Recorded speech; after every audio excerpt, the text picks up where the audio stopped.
Hello and welcome to Flicks and Chill with me, Luke. Today I have a very special guest on my show. Fabian is here. So why don't you take it away and please introduce yourself? First and foremost, thank you, Luke, for having me. As you said, my name is Fabian Farina. I am from the United States in the Philadelphia area. I am part of Four Olives Productions. I'm one of the co-founders, independent film company, full service from pre-production to post-productions. Right now, we're heavily involved in our own films, but we're branching out and working with other filmmakers, other artists to help them produce the best quality film as possible. Hmm. And we all appreciate it because there should be more independent studios making, more movies. It feels weird Yeah, to say, oh, we need more movies because nowadays we get a lot. But I feel yeah, like we need, movies outside of the traditional studios because that's where, yes, the internet has democratized many things and it's hmm. much easier to get into movie making than it used to be, like, let's say, even 30 years ago.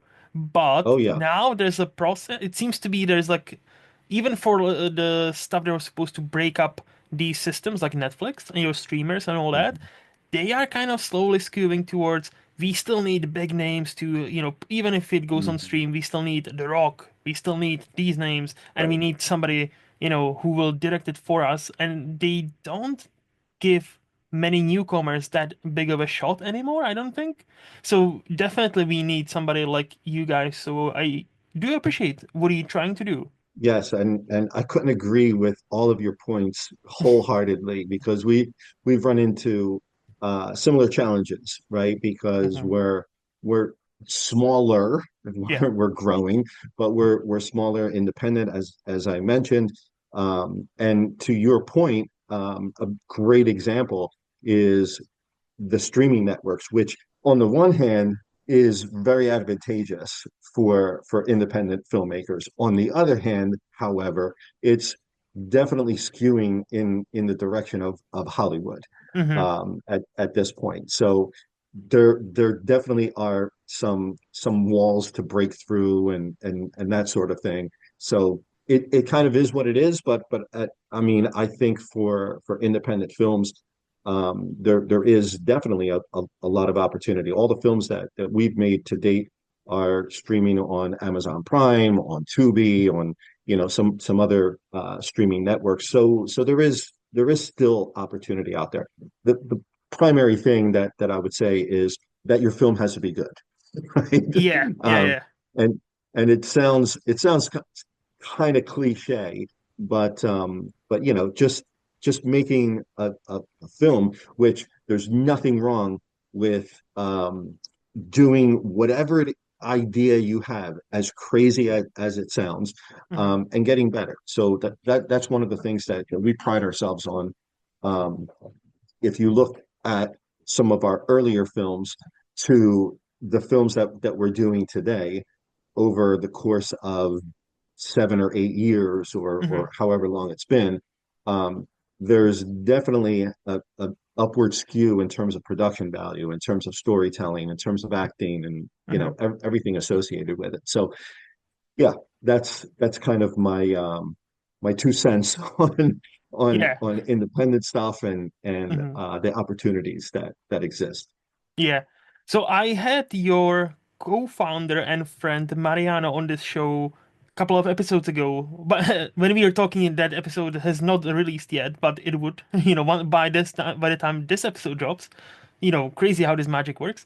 And Mhm. if I remember correctly, are you the quote unquote brains behind Four Olives? I I don't know if you would call it brains, but right now in terms of just movie development, Mm-hmm. film development and stuff like that, I'm the primary writer. Mm-hmm. Mm-hmm. Um, in terms of screenplays, short films, what have you. I'm also an avid actor. One of the reasons why I got into writing, to be honest, is because as an actor, I just felt like I wasn't getting the opportunities that I felt Yeah. I could pull off. So I started to think to myself, you know what? I'll just write my own stuff Mm. and and Yeah. show people, the depth that I have and the spectrum that I can play. I was getting typecast a lot as, the tough guy, Hmm. the mobster, the enforcer, or whatever the case may be, which is great. I mean, there's nothing wrong with that. Yeah. But I also saw myself more as a lead in a romance type of Hmm. movie and things of that nature. So that was actually the first screenplay that I wrote, Hmm. called One Night, probably about, like, gosh, 8 years ago or so right now.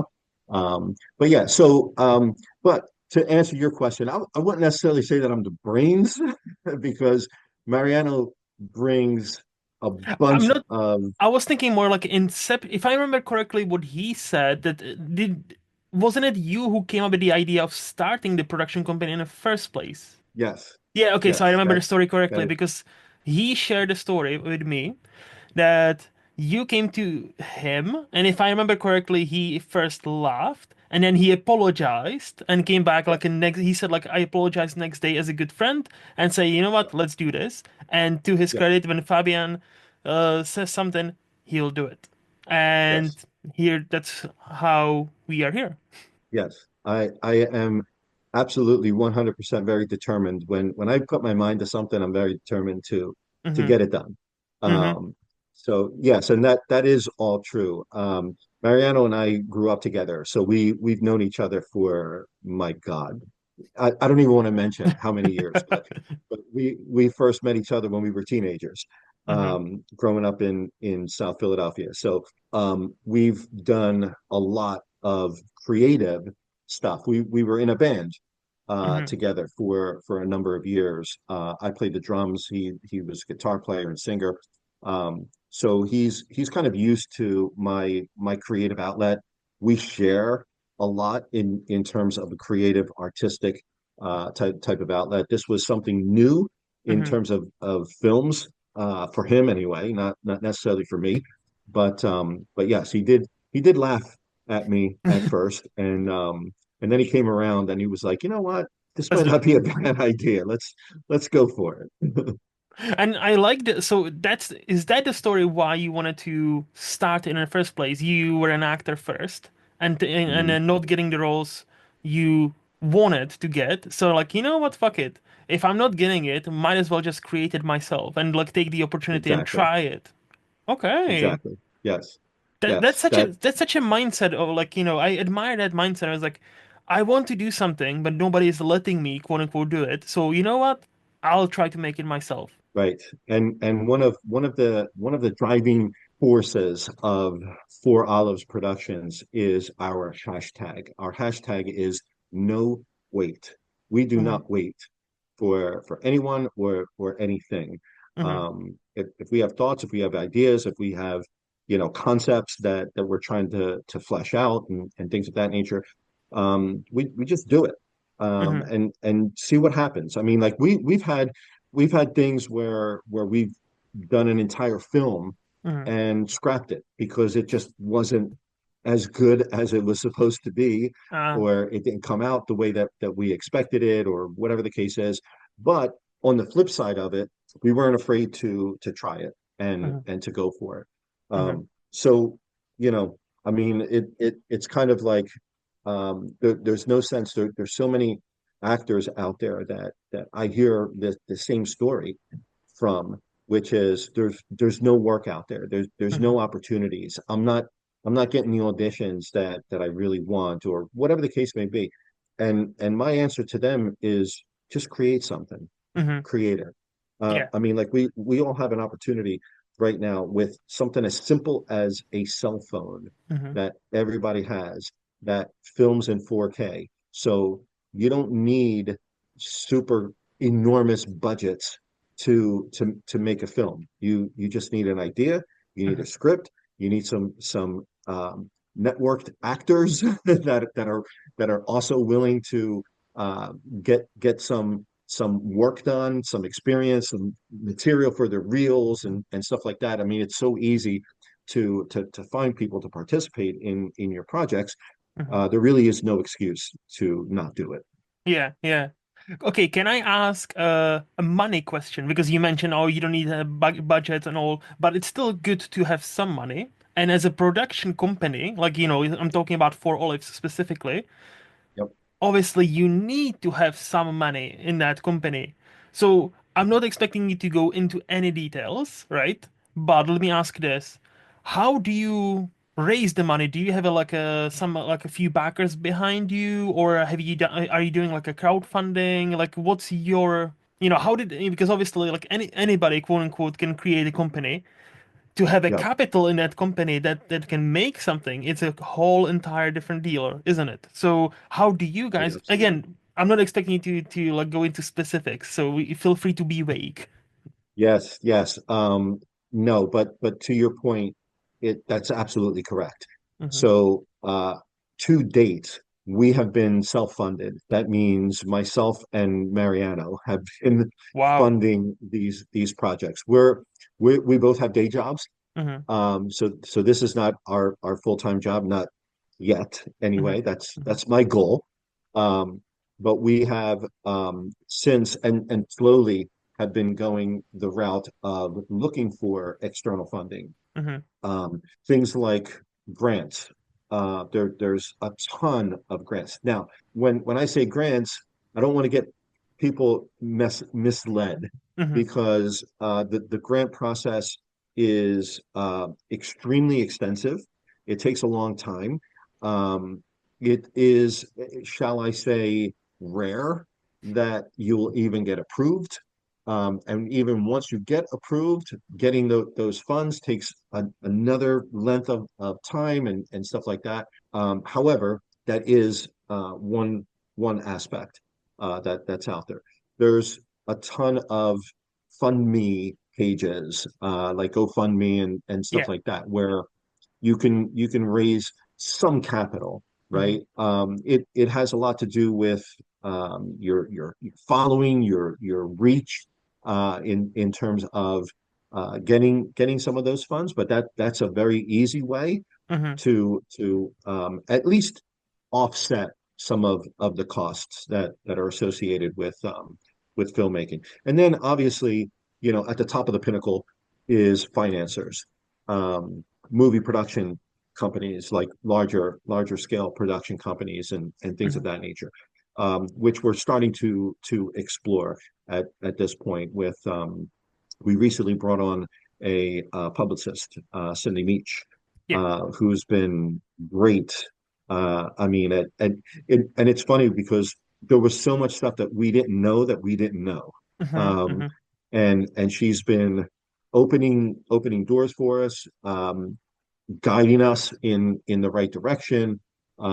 So the hope is that soon, very soon, meaning our next project, we'll be in a position to pitch it, to get some funding, to explore some grant um, opportunities and things of that nature, so that we start to get away from the whole self-funding Yeah. aspect of the Hmm. the the, the business. Hmm.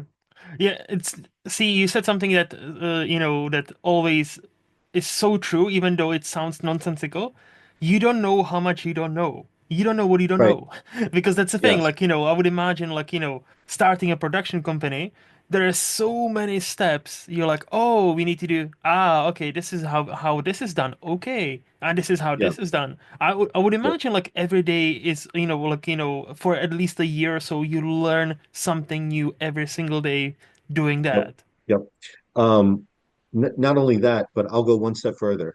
We we learn what not to do much easier than what to do, right? Mariano Uh, mentioned something like that as well. Yes. yeah. So and that stems from even our filmmaking, Hmm. right? So from the very basic stuff of putting together a film Hmm. that is going to be interesting, entertaining, tells a story, is concise, it moves, and so on and so forth. During the process of making our films, and again, if you look at some of our earlier films versus some of the later stuff that we produced, much different. Hmm. in terms of production value, and all of that is literally learning from one film, and this still happens today, by the way. Yeah, So of course. I'm not saying that we're done learning stuff, but every film that we do, where we come away with, okay, we're never going to do that again, and Hmm. we're gonna do it differently this way Yeah. instead. Um, so and that transcends into the business side of Hmm. things as well, because we've done a ton of stuff before that was ineffective, and we didn't know why it was ineffective. And as you progress, you learn, and you Hmm. say, all right, no, I'm not going to waste my time doing X because we're going to do Y instead. It's going to bring a much better return for us. Yeah, yeah. So as a somebody who's in the game, quote unquote, in of production and producing movies, is there a production company right now at this very moment that excites you? That let's say that would they would approach Four Olives and say, "Hey guys, we kind of like what you're doing here. Let us buy a big chunk of your share." Is there something? Is there some production company you would love to partner up with because what they've been producing, it's so great, or what they're doing, you admire so much? Um, there's a couple of local Hmm. in the Philadelphia area Hmm. production companies that kind of fit that bill. I won't name them Okay. Smart. specifically, but yes, the short answer to your question is yes, there definitely is. One of the companies that I'm thinking of that I'm mentioning right now, we actually approached them Hmm. with our last film with a pitch deck and things of that nature. Um, the the only issue with them to date is that they've been doing more of documentary types of Mm. films, but they're associated with they have their films on like the Netflix, the Hulus, the Paramount Pluses, and stuff like that. So they're definitely Big a player. ream above us, Hmm. right? Um, so we were very interested, and the reason that I learned about them is because I was booked as an actor on one of their recreation crime series projects. Oh, nice. Um, and I got to talking with some of the folks behind the scenes, Hmm. and we had some conversations back and forth. And I said, and they told me at the time that they were interested in getting into narratives. And I said, hey, um, I got an idea for you. Hmm. So it didn't necessarily work out for our last film, but we still have open communications with them, and we'll see what happens, you Hmm. know. Hmm. No, that sounds good. That again, I hope it's gonna happen because like again, as I said So in too. the beginning of the show, we need more independent studios. They Mhm. have that, I think we need more studios kind of like where A24 is right now. They are big enough where people are aware of them, even like mainstream people, not just movie people, right? Mhm. But and like and they can attract the A-listers and they have budgets for their movies, but they are not too big yet where all of their movies feel the same or they follow Right. formula or it seems like they've kind of lost the uniqueness. Like, I'm not saying all their movies are excellent. No, like that's what happens. Like, not all the movies will be great. But I always love to see, hey, they were trying to do something with this movie. It might have not worked 100%, but I appreciate the effort. And rather than Yep. just having a next blockbuster where one guy full of muscles saves everybody yet again. And guess what? It's The Rock yet again. And I nothing against The Rock or even those blockbusters. For what they're worth, I enjoy them. But we need Yeah. something more.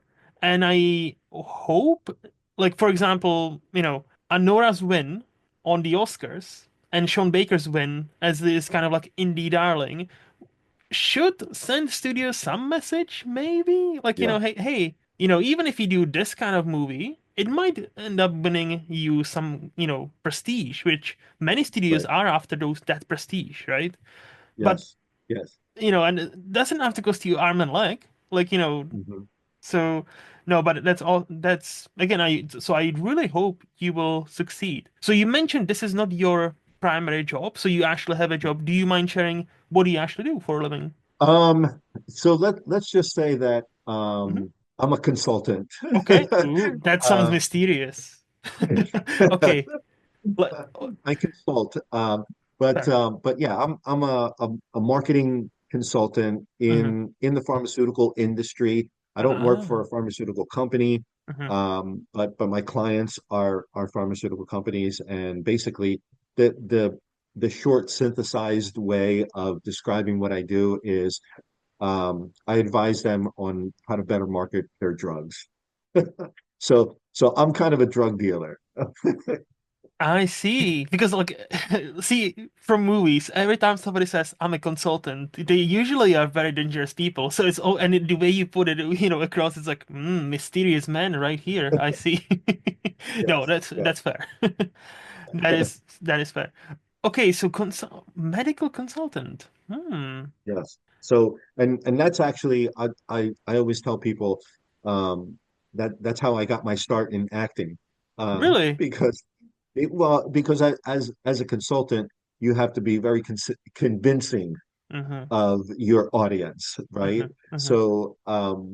So I was able to read audiences, understand what they're interested in, Mm-hmm. what they want to hear, how they want to hear it, um, fashion and position my argument to get my point across, to be concise, to Mm-hmm. Mm-hmm. be entertaining to a certain degree.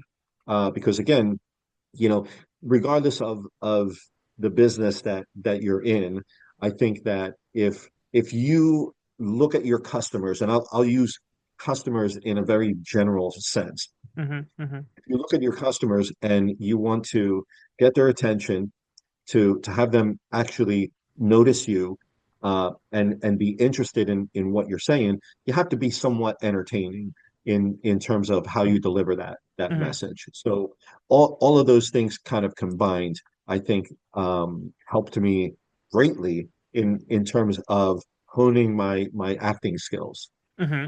Okay. Fascinating. Let me ask you a question. Hmm. And I don't know how to word this one because it's kind of like it's a bit layered, but stick with me for a second.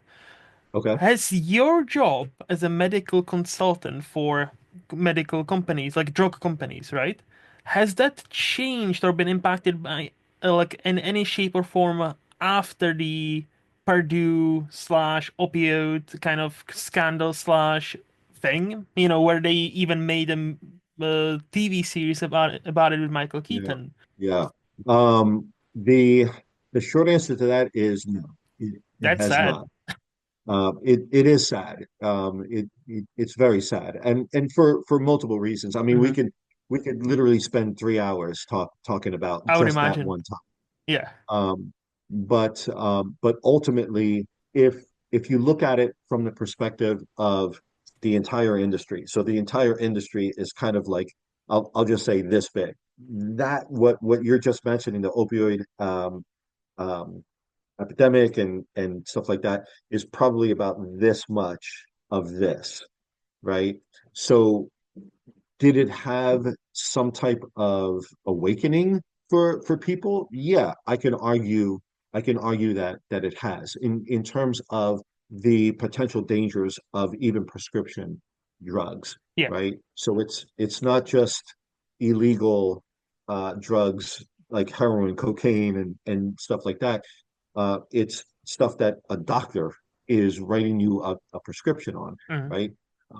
Not to mention the fact that even from a more macro level, how many celebrities have been victims of prescription types of overdoses that wound up killing them Yep. and so on and so forth. So there's quite a bit, and like you said, it is very layered in terms of what the answer is. But I would say, just from a short answer perspective, no, it didn't really have that much of an effect, which again is unfortunate. Wow.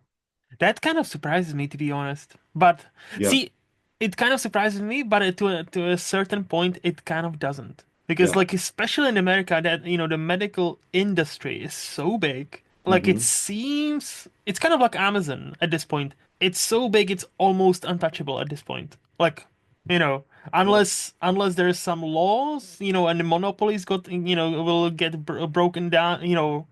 There, I know that happened in the past where a company became so big they actually had to break it down legally because they were just effectively controlling the entire market. Yep. So I know that it's gonna be an interesting couple of years, especially Yeah. with the leadership you guys have there right now. And we are Yeah.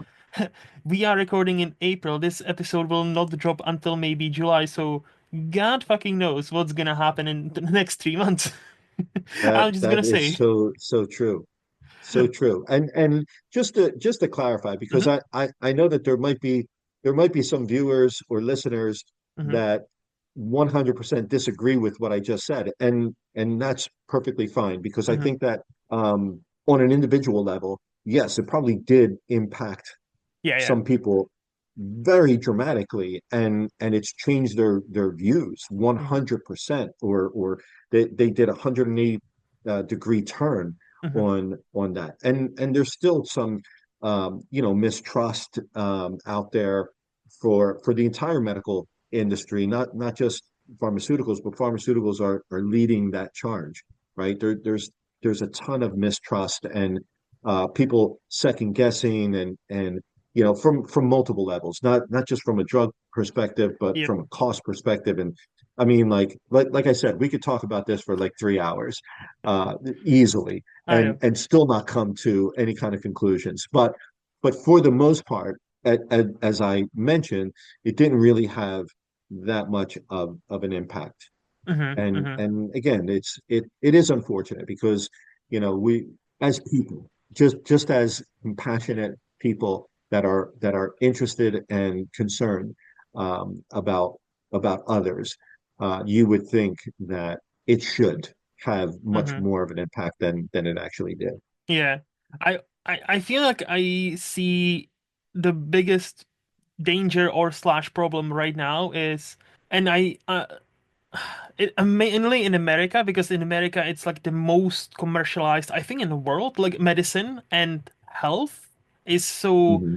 tied to, you can be healthy as long as you're wealthy. Right. And that distrust, where Yeah. doctors can be sponsored or bought for by certain to push certain drugs, and that now, like, look, am I face palming every time I see some anti-vax person who's not gonna get a vaccine because they have Google and they know, and because of their 5 minute search they know better than the doctor? Yes, I'm Right. face palming hard because I don't agree with them. At the same time, I will say this: I'm not American, but if I was in America and I see the system that's, yeah, this doctor is getting paid by this company, I know, they're getting sponsored to push this present. On a certain level, I kind of get the skepticism. I get this Hmm. skepticism mainly in America, where it's like, Hmm. well, if they are pushing this drug just because they've been paid by this company to push it, what else they are not honest about? Hmm. But yeah, Hmm. like, I don't think that's gonna end up well in a long run, for people not to trust their doctors. Again, like, Hmm. just to make it 100% clear, I would trust my doctor or any doctor really on pretty much anything, because Hmm. I have a Google too, and I know how wrong Google gets. Yep. I work in IT. I know how IT, how technology can fail you. No, no, no, no. Google has not studied medicine. The doctors Yes. did. So I'm just gonna make it crystal clear, that I'm not, no. Very true. Very true. Yeah. No, anyway, so you mentioned you're based in Philadelphia? Yes. Okay. And I think Philadelphia is slowly becoming like my most concentrated place where my guests are from. I think you're like the number 4 or 5 now, which is great. Okay. A big, Okay. big city. Yep. So if I were to ask you, Fabian, Hmm. I'm going there for a week. I'm coming there for a week for a holiday. What would Okay. you recommend me? Oh yeah, you need to see this. We need to go and have a meal at this place. It's so awesome. Where would you take me? What does Philadelphia have that other places in America might not? Um, okay, yes. That's a very interesting question. Hmm. Um, and I think that some of the things that Philadelphia offers are sometimes lost on people that live here, I right? see. Uh, just because you've grown up here, you're used to it, Hmm. or Hmm. whatever. But there's so much about Philadelphia that is interesting and fun. So Hmm. first and foremost, it's the cradle of liberty in the United States. Liberty So Bell. there's a lot of history. I mean, if you're into that sort of thing, um, this was the first capital of the U.S. It's where the Continental Congress was held. The Declaration of Independence was drafted and signed here. Betsy Ross sewed the first flag here, although that's a little bit controversial. But the Liberty Bell, as you mentioned, we have the oldest zoo in America. Oh, It I didn't opened know up, that. I believe, it first opened up in the late 1800s Okay. ish, and it's still going, obviously. But then, in terms of a little bit more modern view, Philly, I think, is loaded with culture, restaurants, museums, bars, clubs, pretty much anything for any taste, right? Hmm. Hmm. It's very diversity with tons to do, like in terms of eating, the Italian market with so many restaurants, um, different types of Italian food, whatever you're really looking for. Chinatown, it's one of the larger Chinatowns in the United States as well. Not the largest, Hmm. but very sizable. Hmm. Some of the foods that are actually famous in Philadelphia. I don't necessarily partake of these foods, Okay. but a lot of people do. Um, Cheesesteaks. I don't know if you ever heard of a Yes. cheesesteak, but Philly that was cheesesteak. made Yes. right. Yeah. Cheesesteaks, hoagies, soft pretzels. Um, Philly's also a great sports town. Every major sporting team, with the Philadelphia Eagles in football, American football, who just won the Super Bowl Yep. last year. Um, so there's a ton of stuff out there. And then what I would say is lastly, it just has a lot of character. Hmm.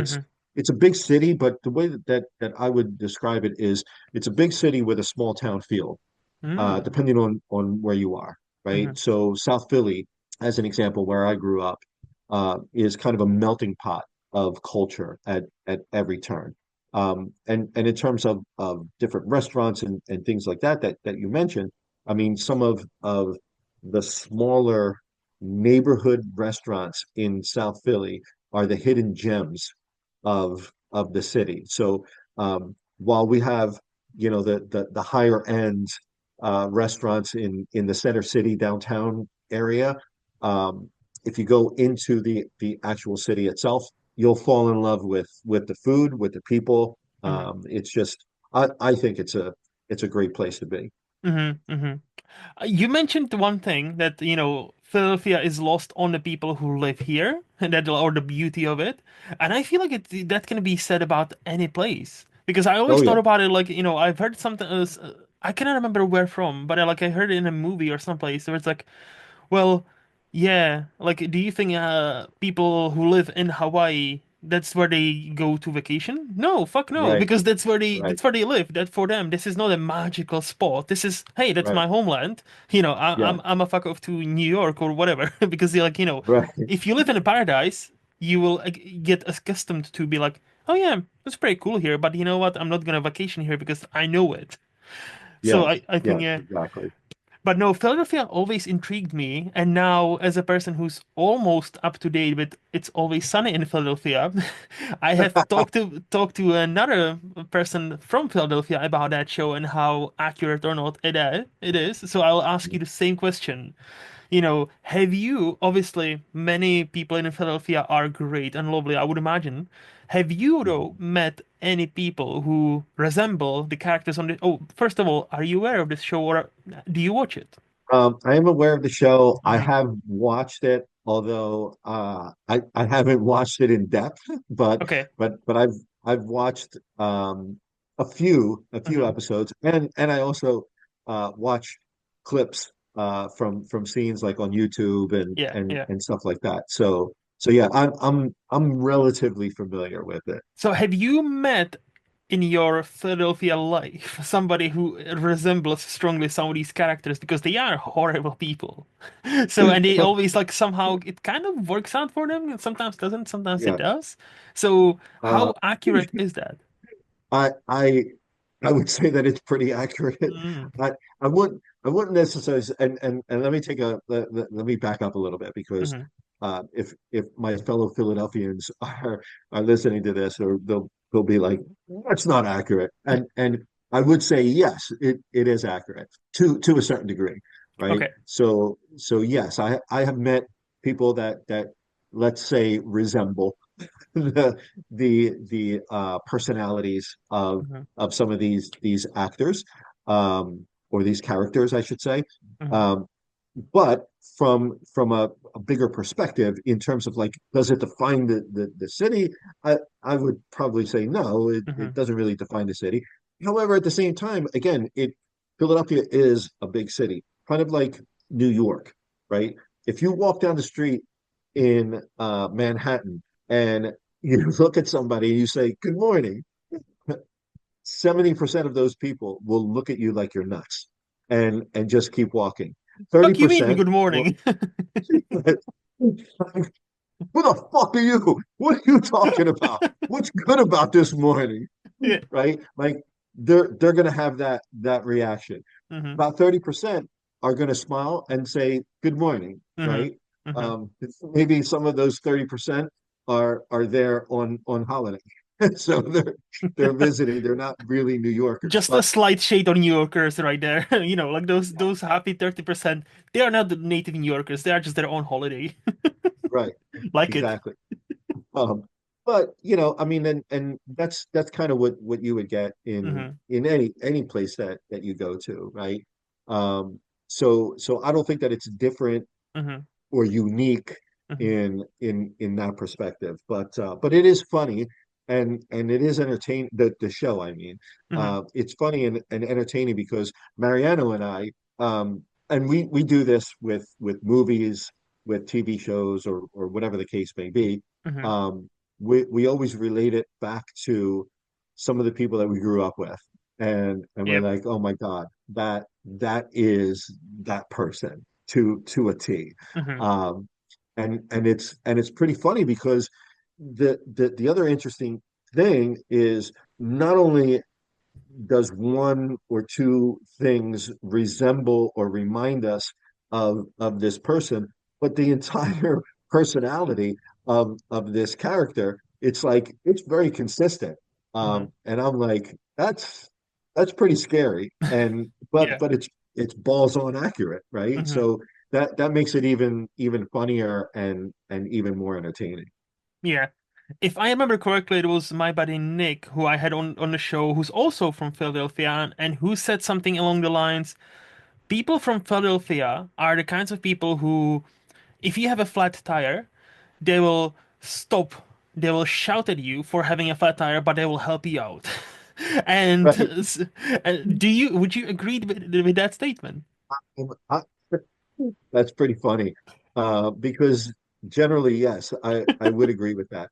Uh, because it's kind of like, Jesus Christ, you're blocking the freaking Yeah, road. yeah. What the hell is wrong with you? All right, get out of the way. Let me do this for you. So it's kind of like that type of attitude.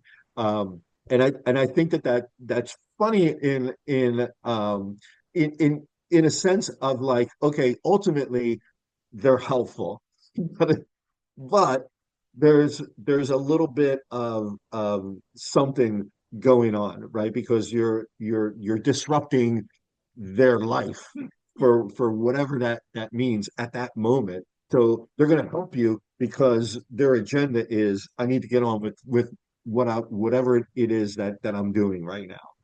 Hmm. So yes, I would generally agree with that. Yeah, they'll help you, but they're very dickish about it. Yes. Which I can relate to. Like, I'm trying desperately hard not to be like that, but sometimes I am like that. My best friend, I Oh would yeah. describe as a best friend. He is totally 100% like that. I remember like him, like once upon a time asking him, "Hey, can you help me with his website?" And I showed him my code, and he is like proper professional, like miles ahead when it comes to like website development ahead of me. He actually does it for a living now. And he just looked at it as like, Jesus fucking Christ, what are you doing? Okay, move out of the way. But he helped me. He fixed it in like 10 minutes. I'm like, thanks. And again, Right. that's my best Right. friend. Like I appreciate Yes. that brutal honesty because if he tells me something, I know for a fact he means it. Like, Yes. that's about it. Yes. No, I Yes. think that's great. I think with that we can move to the this or that, where I'll give you two options, and you will tell me Okay. which one do you prefer and why. So, Okay. Fabian, iOS Hmm. or Android? Um, Android phones. Mm-hmm. That's what you're talking about, or iPhones. I'm going to go with iPhones Okay. 100%. Okay. Um, not for any particular reason other than that's all that I'm accustomed to. So, Fair. um, my brother has an Android, Mm-hmm. and every time that I try to navigate something within his phone, I'm totally lost, and I get 100% frustrated, and I give it back to him, and I was like, "That's a piece of shit." And it's funny because he says the same thing about iPhones. I was gonna say, how do you think Android people think, feel when they try to use iPhone? It's like, wait, how do you do this? Oh, you cannot do Yeah, this? What the fuck? What? right, What? And how much does this cost again? right. Trying to do something, and it's like, wait, you don't have this feature yet? Oh, okay, it's coming Yeah, in 2 years. Okay, great. exactly. So yeah, that's kind of my stance. Hmm. And I'm just going to continue to be an iPhone guy. I don't see me switching over to Android anytime soon or ever. No, and again, that's totally fine. I've mentioned it in the past, like the Apple ecosystem, especially if you have iPad, MacBook, all the products, they sync up with each other so well, it's Hmm. frightening. So, like, whatever, like, if you're trying to use just things within their ecosystem, you'll always be happy. If you Yep. try to step out of that system, it's gonna be tough for you. So like, Yeah. yeah, I think that's the Yeah. kind of sacrifice where nowadays the iOS 15 is the latest, I think, or 18. I don't even know anymore because I don't. My work phone is iPhone, but I don't pay attention to it whilst unless I'm on call. Mm. Uh, I know they've made some improvements where you can have more features, but like Android, if you like features, go with Android. But if, as you say, if you like just simplicity and it works all the time, go with Hmm. Apple. Yeah, Yeah. yeah. Yeah. TV shows or movies? Movies, Ah, 100%. okay. 100% all the time. I've actually, excuse me, I've actually stopped watching TV shows, particularly sitcoms and stuff. Hmm. Not for the reason that some people do. Hmm. I think that they're when I watch a sitcom, for example, Hmm. um, I analyze it more so than watch it for entertainment. And what I Hmm. mean by that is I pay particular attention to the writing, to the acting, to the timing of the actors, Hmm. to what works and what doesn't work. Hmm. Um, I feel like sitcoms, and people could say whatever they want about them, but being a sitcom actor is very difficult. Yep. um, it's not a skill set that everybody can do. So I have a lot of respect for that. However, having said that, I do feel that, in the past 15 or 20 years or whatever, however long it's been, Hmm. um, just I find that TV shows just don't interest me all that much. Movies have always interested me, but not just any movie. So I'm a big action movie guy, so I will at least watch pretty much any action movie, Hmm. um, with caveats, obviously. But I like movies that are different, Hmm. that aren't cookie cutters. Don't say the same story just in a different way, and that Yeah. sort of thing. Um, so yes, from that perspective, and I'm always up for watching a movie. Hmm. I mean, if anybody says to me, "Hey, have you checked this out?" or "You want to go to the movies tonight?" My answer pretty much 100% of the time is like, "Yep, let's do Hmm. it." No, I get you. And to your point about, sitcoms and comedic actors, it's an underrated skill, 100%. Like I remember Mhm. like many of the greatest actors, like, they will tell you drama is quote unquote easy. Making somebody cry, it's much easier than making somebody laugh. Because Right. for comedy, it's such an underrated thing where, oh yeah, these people are just goofy. It's, that's easy. But until you actually try it and Yeah. try to on purpose make most people laugh, if not Hmm. all of them, you don't even know how hard it is. And like Yeah. even like somebody like like Robert De Niro, Al Pacino, I think even like Daniel Day-Lewis, like they would agree that, drama is serious, Yeah.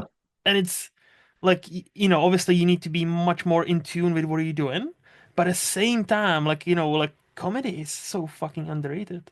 Like, Yeah. excuse me, Yeah. it's Yeah. insane. Yeah. Uh, Yeah. Tea or coffee? Coffee, as I'm drinking coffee right now. Nice. What is Um, your order, or what is your preferred way of taking coffee? yeah. So I like my coffee black and sweet. Mm. And I typically kid and say black and sweet like my women. I Uh, was gonna just say that, but yeah, I was like, you know what? Yeah. All right. but yes, I am definitely a coffee drinker. Hmm. I used to be a tea drinker, probably about like 10 plus years ago. Hmm. I was on a kick where I said I got to stop drinking coffee and switched over to green tea. Hmm. So it's not that I dislike tea, but I just like coffee so much better.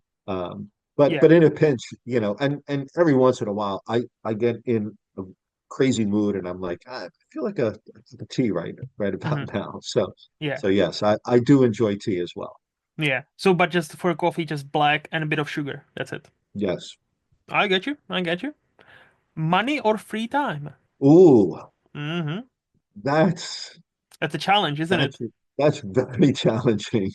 I was literally just saying just the other day, there's not enough time in the day. Hmm. Hmm. I don't have enough time to do everything that I need to get done. However, hmm, would money make a difference? That's a tough one because I think that I'm going to have to go with money.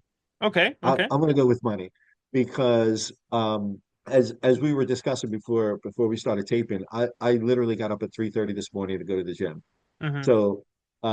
So it's kind of like, from a timing perspective, I feel like if you want to do something, you're going to find the time to do it. Hmm. Um, because no matter how busy we are, no matter how busy we think we are, or whatever, just in terms of working out and the gym, I'm fanatical about doing that. Hmm. And I hear a lot of people saying, "Well, I have kids, I have a job, I have this, I have that," and my question to them is, how much time do you spend on the couch watching TV every day? Hmm. And if they say more than an hour, then I say, well, then you have time, Hmm. right? So it's just a matter of prioritizing what it is that you want. But on the flip side, if you're going to give me a boatload of money, then I'm going to take Yeah. it. I know. I get you. I get you. Honesty or other people's feelings? That's a good one too. I'm a big proponent of honesty, Hmm. and the the reason is because I want people to be honest with me, Hmm. um, regardless of what they think that's going to affect me from a feelings perspective. Because if you're not honest, then I don't believe that anybody can grow from that. So I could tell you that you're great, you're great, you're great, you're Mhm. great. Oh my God, this is so good. Oh my Yeah. God. Yeah. But what the hell does that mean if it really isn't? Hmm. Um, and how do you grow as a person if I don't say, listen, um, this is okay, but these are my thoughts on how you could make this a little bit better or improve or whatever. I would hope that somebody would appreciate that. So definitely honesty. Hmm. When you mentioned, oh, you great, you great, you great, but you don't grow. That took me back to the movie Whiplash, and one of the lines I'll always remember from that movie is something like, there are no two words more harmful in an English language that good job. Like, Yes. and look, was Yeah. J.K. Simmons' character a bit over the top with what he was trying to achieve? Yes, a bit, quote Hmm. unquote. However, you know, do you need to be on a different level to achieve something unique and something Yeah. that's worth quote unquote remembering and create a legacy? Hmm. Possibly yes. So, Yeah. if everybody's doing good job, yeah, like that's great, but do you grow or do we grow? Yeah. And Right. that kind of ties into with what you said before, like you learn something new about having a production company every day, and like you keep learning even now, even today, even you will learn tomorrow, right? Well, I was almost gonna say, to me, if that's a day wasted if you have not learned something new that day, because growing and learning, I think you only genuinely stop if you when you die, not if when you die. If you Yeah. stop when you're still alive, Right. are you Right. even alive if you haven't? Because that just means you have not encountered a new counterpoint, a new point Yeah. of view of something, or you haven't learned something new that day. Is that Right. is there a point to that life in that way where it's like you live unexplored life? For me, Yeah. that would be Well, hell. I don't know about you. yeah. Yeah, and it just reminds me of and again, this is a topic we could probably discuss for 3 hours, but Hmm. the whole concept of participation trophies, I Ah. think, is ruining kids Hmm.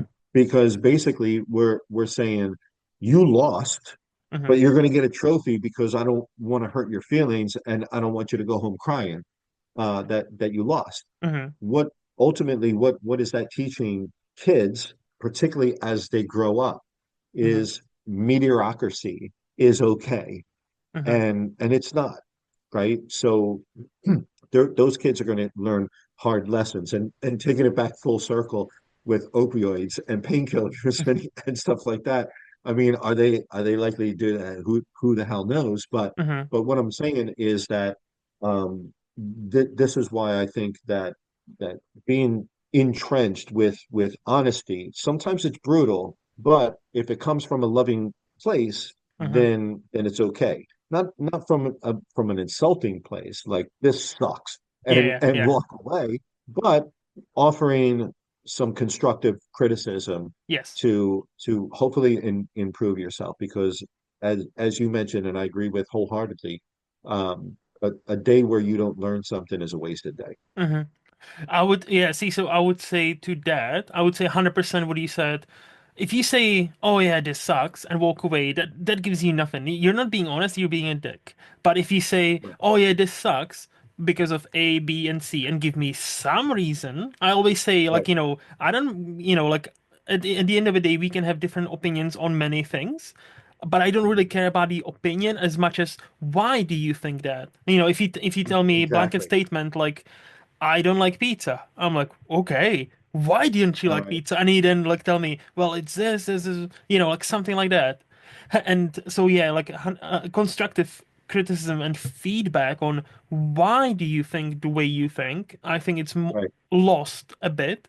And also Mhm. to your point about participation trophies, I've been thinking about this, and I think it started as a very good idea because I think there's definitely flip side of that coin where we don't want to have the again, Whiplash, the movie. I don't think it's also like a plan on how to raise geniuses in every field. No, I think there needs to be a good medium place between oh yeah, you get a trophy when you lose, and I'm gonna throw everything at you if you fail. And I think the Yeah. participation trophies was supposed to be that kind of like a midpoint, but it genuinely skewed towards, oh yeah, it just, it doesn't matter, doesn't matter what happens. You tried your best, and we Mhm. will celebrate no matter what. And I'm like, Yeah. I think there's again the lesson there should have been we'll not scream at you if you lose. Like especially we're talking about Right. kids, right?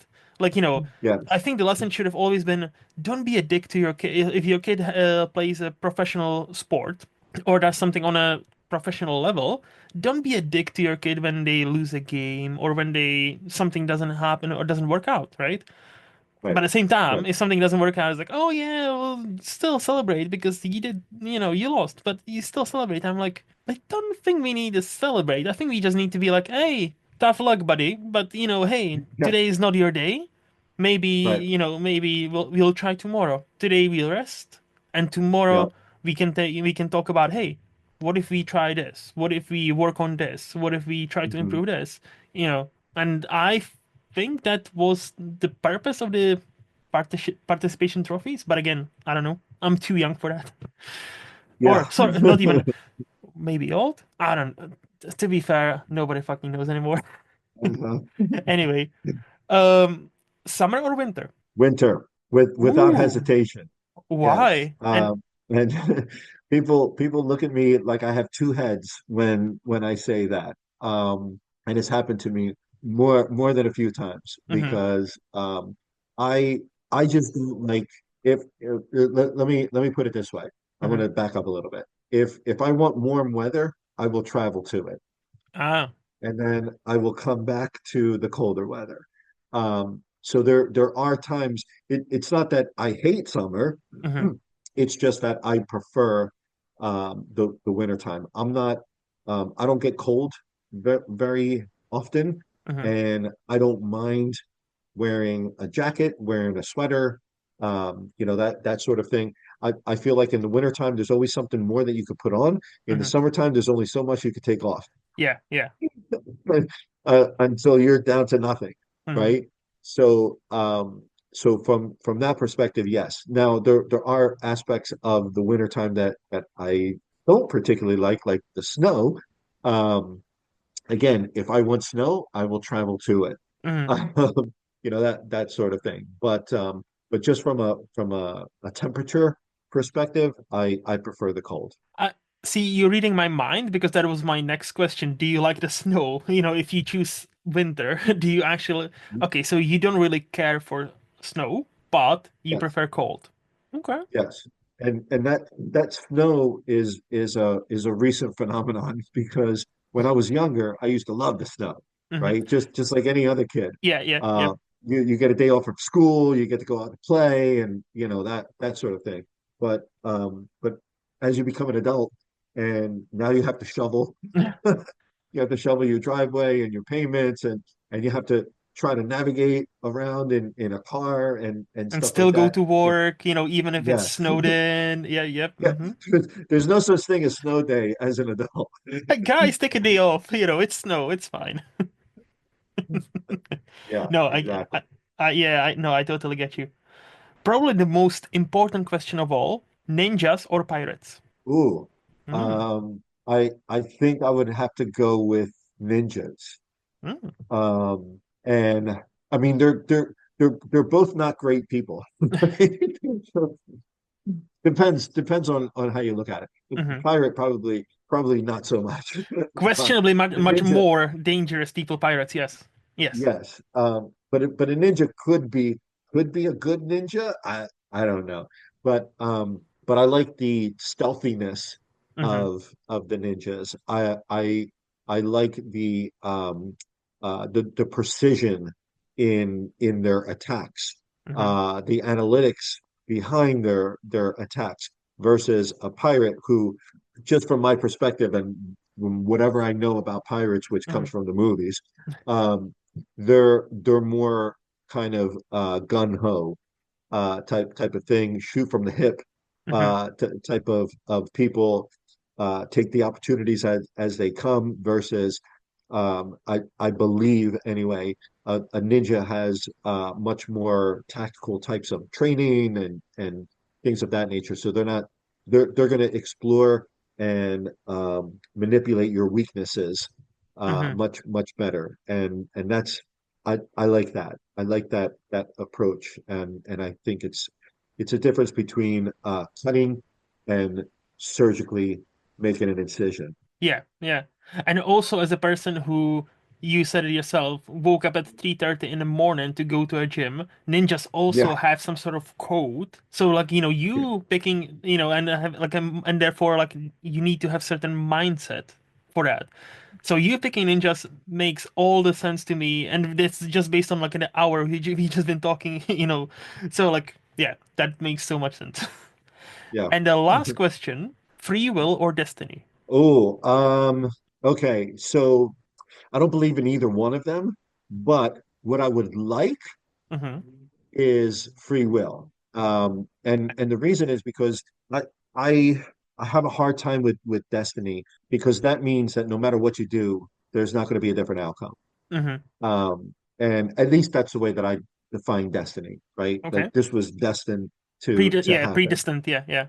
Right. So in terms of like putting or dedicating yourself, Mm-hmm. having consistency, having education in terms of learning things and stuff like that, does that coincide with free will? Because, I could choose to sit on my couch and eat potato chips all day and not do anything. So therefore, it am I do I still have the same chance as somebody from a destiny perspective to be successful at the end of the day Mm-hmm. if I'm sitting on my couch not doing anything versus I'm out learning something or doing something or looking stuff up on the internet or whatever the case may be to better myself. So Mm-hmm. from that perspective, I would hope that free will, if it exists, Yeah. um, is a much better option than destiny. Yeah, I was gonna ask. You said that you don't believe in either. What do you mean you don't believe? I understand your destiny point that you don't believe in destiny, or but I don't Yeah. understand you don't believe in free will. Why? That's a whole philosophical Yeah. discussion. Again, like a 3 hour discussion of back and forth Mm-hmm. because this is just my opinion. So kind of take it for Mm-hmm. what it's worth. Mm-hmm. Um, I the reason that I say that I don't believe in free will per se, Mm-hmm. right? So there's certain aspects to it, is because I have the sense of a person is who they are, Mm-hmm. and that is from the nurture side, how you were brought up, who your parents are, who your friends are, what your Mm-hmm. surroundings were like, and all of that stuff that's associated with it. Mm-hmm. That makes you who you are, and your personality and your drive, and whether or not something is going to interest you, this thing or that thing, or whatever the case may be. So ultimately, whatever you have a passion for, whatever that is, that's what's going to drive you. Mm-hmm. So does that incorporate the argument or the spectrum of quote unquote free will? Mm-hmm.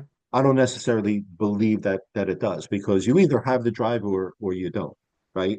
And if you don't, then no level of quote unquote free will is going to help you out there because again, yes, you have free will. You can choose A or B, Mm-hmm. right? Um, but after you choose A or B, what do you do with that? How do you deal with it? How does it help you move forward, make you a better person? Whatever that outcome Mm-hmm. is dependent on the person themselves, not on the choice that they made, if that makes any sense. In a way, I get it, but also I'm just so I'm just trying to understand it fully in a way where like the choice is there, like so for, A or B, that's simple, and then the Right. choice leads you down some path, right? And what you arguing is that it's only then up to you whether that path will be successful, and therefore that means there is no free will. Because I'm slightly okay. I'm slightly confused, to be honest. I'm just trying Yeah, to no, understand. and like I said, this is a philosophical argument that Hmm. we could spend a lot of time on, and Hmm. I I'm I'm I'm trying to be as concise as possible, No, no, no, no, which no. It's probably fine. probably adds to the confusion, I think, right? But ultimately, what my philosophy, Hmm. aside from free will, destiny, Hmm. what have you, those two arguments, my philosophy is take responsibility for yourself. Hmm. And Hmm. if you take responsibility for yourself, then it doesn't matter. And any of this stuff doesn't matter. You can't make an argument that, well, it just wasn't destined to be this way, or this was destined to happen, or I didn't have the opportunities.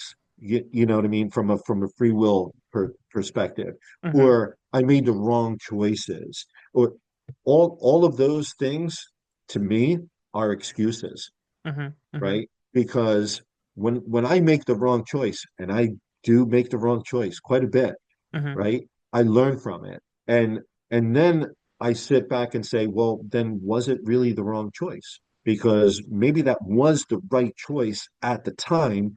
And then now I realize it wasn't. And because I made that choice, I have this realization and I'm able to move forward better than I would have if that didn't happen to me. So from those perspectives, I think what it really comes down to is the whole just take responsibility for your actions, for your choices, Hmm. and for everything that happens to you, good, bad, or indifferent. It ultimately is your responsibility and your own doing.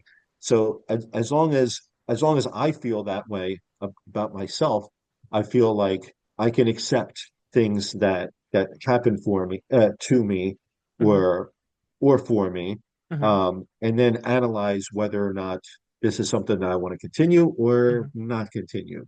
Are you familiar with the philosopher Friedrich Nietzsche? Not as much. Because like he like to the little extent I know of him and his philosophy, he kind of sounds like you're like a Nietzschean kind of guy, where it's like I believe I'm not a philosophy major or like I'm just enthusiast, but when you were talking about it, like you kind of remind me some of the things I know of him, and I'm like, Yeah. I wonder if he would subscribe to quote unquote him. So interesting. Um, yeah, I don't know that much about Hmm. about Nietzsche, but yes, from what I understand, I mean, I think that a lot of those philosophies make sense to me. Hmm. Hmm. And when I hear or am exposed to some of that, I'm like, yeah, that makes Hmm. perfect sense to me, and I can see that 100% Hmm. of the time. I just I'm not a person that at least I hope. I'm not saying that I'm like this 100% of the time, Yeah. but I'm not. I strive to not be a type of person that makes excuses for bad things or good things Hmm. happening. And by what I mean by good things happening, whenever I hear he was just at the right place at the right time, I'm Yeah. like, no, no, he wasn't. No, he wasn't, because that argument happens a lot with the quote unquote, this person was an overnight success.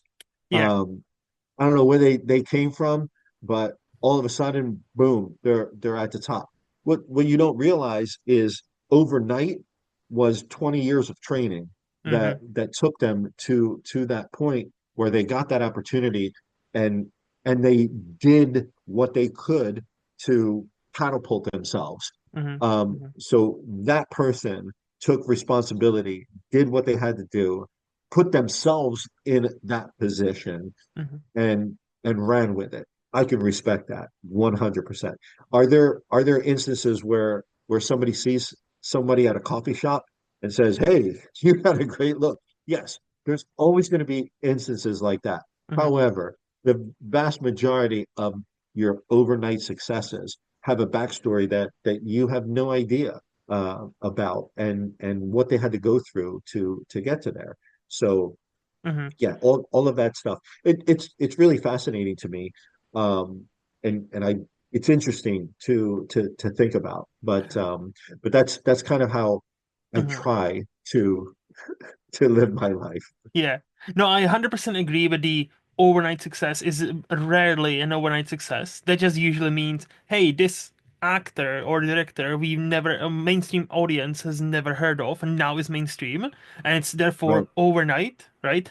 right, But and then you check out their credit and it's like, oh no, they've been working for the last 10, 15 years, right? right, But right. I also, Yes. to a point, I still believe there is such a way, like, right time, right thing, right time. Like, I do believe that plays in a role. Like as much as like look, for cards on the table, I don't believe in like a destiny. I don't believe in some sort of God. I'm an atheist. However, I believe in a luck and chance in a sense where you can make let's see, yeah, for example, with your production company, you could make the best movie ever, but if you make it too quote unquote early, when you don't have the money to promote it, nobody will see it. If you Right. make it, if you make, but if you made the same movie, let's say 5 years from now, it would win all the Oscars, right? Yeah. And the difference between the that level of success is the element of you don't know what you don't know. Right. It's the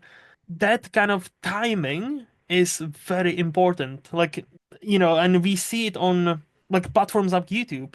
Nowadays, to be kind of successful there, used to be like, oh yeah, a lot of people are successful and I know most of them. Now there's like 4 or 5 thousand channels with 1 million plus subscribers, which is great. Hmm. But at the same time, how many of them do you actually know? And how many of them, Right. and now when people trying to get into it, it's like, fuck, I'm competing with so many big channels that are doing the same shtick, but they thought of it, quote unquote, 5 years ahead of me. Hmm. And that's so like I would push back just a tiny bit on the I think there's such a thing about the element of luck and chance, even though I hate it. Yeah. I don't like that fact, but the universe is random as fuck. I Yeah. genuinely Yeah. believe, like, when people say, I believe in universe. Well, but I Yeah. don't think universe gives a fuck about you or me, right? Yeah. Like nobody, like specifically. I'm not saying you, by the way, specifically. I don't Yeah. mean Yeah. anybody here. Like, universe is just keeps doing its thing and expanding Yeah. until it stops. And I think it's just, and I think that that concept terrifies people. I think Yeah. that the concept genuinely terrifies people that my life, if it doesn't have purpose, that means it's all random. And I don't like it, the fact it's random. So Hmm. I just thought that was, that was a kind of fascinating, what you said about the time. I just thought it was a fascinating, point that I could Yeah. pick on or pick up on. Hmm. Yeah. No, and all your points are valid as well. There's exceptions to every rule. Correct. Yeah. There's always exceptions to every rule. Hmm. So, but I try not to base my life on the exceptions, but rather the more practical. Yes. Um, and and I feel like ultimately I'm responsible for every decision that Hmm. I make Yeah. in my life. And that's pretty much it. No, Yeah. taking accountability for the good and the bad, especially the bad, Right. because like when Exactly. you succeed, it's so easy. Like, well, yeah, like I did this thing. Oh, yeah, I Right. guess it worked out. Yeah, all good, all good. But when you fuck Right. up, Yes. not my fault. No, no, no. It Right. only happened because of this person or this reason, and suddenly Yeah. it's like the blame. The hot potato game. It's like nobody wants to hold the hot potato. It's like, yeah, it is Right. what it is. Right. Yep. Before we move to the flicks part of this podcast, do you have any controversial opinions you would like to share with us? Not really. Okay. But I think I've already shared To be fair, quite like a few controversial opinions. we've kind of talked about like the trophy, kids, like everybody gets a trophy syndrome and all that. Right. Yeah, like Right. I think we covered quite a good ground there. So yeah, we can Yeah. skip that then. That's fine, and we can talk some movies then. Okay. So, Fabian, this is the part of the podcast where I ask you, what is the last quote unquote new movie you would rate 5 out of 5? So, anything 2020s. Um, okay, so and there's rationale Okay. for my ratings. I'm a very harsh critic. Okay. Okay. I'll just put that out there to begin with. But some of the movies that I've seen, in the recent few years that I really enjoyed and I really liked. Hmm. One of them would be Top Gun Maverick. Oh, nice. I really, really, really like that for a couple of reasons. One, first and foremost, I despise reboots.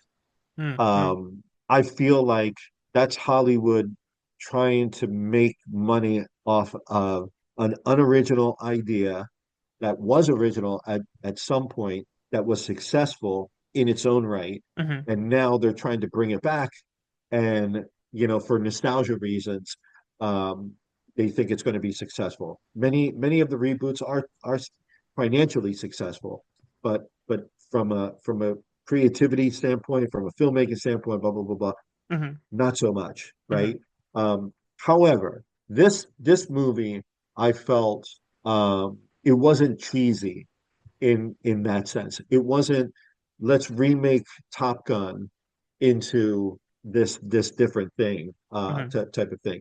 There was a good amount of, um, let's say, flashbacks to the Yeah. original story. There were a good enough connections to the original story, but I felt like it was still something that stood on its own. So you didn't have to see Top Gun to be able to follow this movie, which I really liked.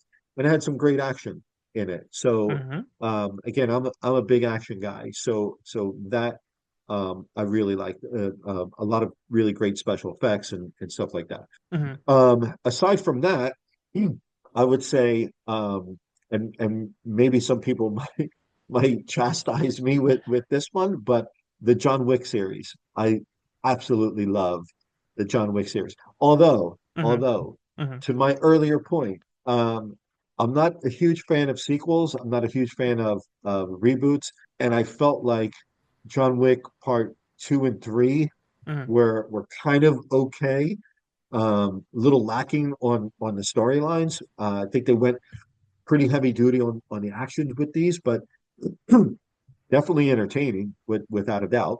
Hmm. And then part four, very interesting to say the least. The first John Wick I really liked because I felt like this was the same story that we've seen before, told in a different way and an Hmm. interesting way, Hmm. which I really, really liked. Um, so that definitely is at the top of my list. And speaking of John Wick, I don't know if you've heard, but coming in 2025, there's a movie called Ballerina. Yes. This looks very, very promising.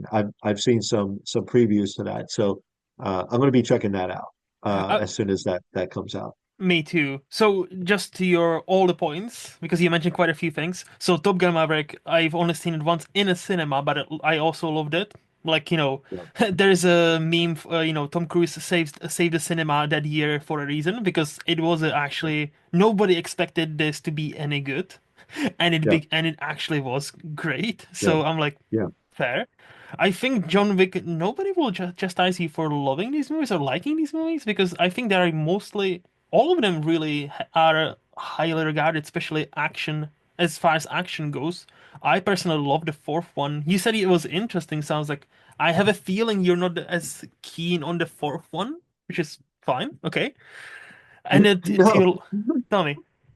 I actually liked the fourth one. I thought that it was interesting in a very good way Mm, because from two and three, they were so heavy duty on the action, which hmm. again, not I'm not criticizing Yeah, yeah, whatsoever. I yeah. thought the action was great.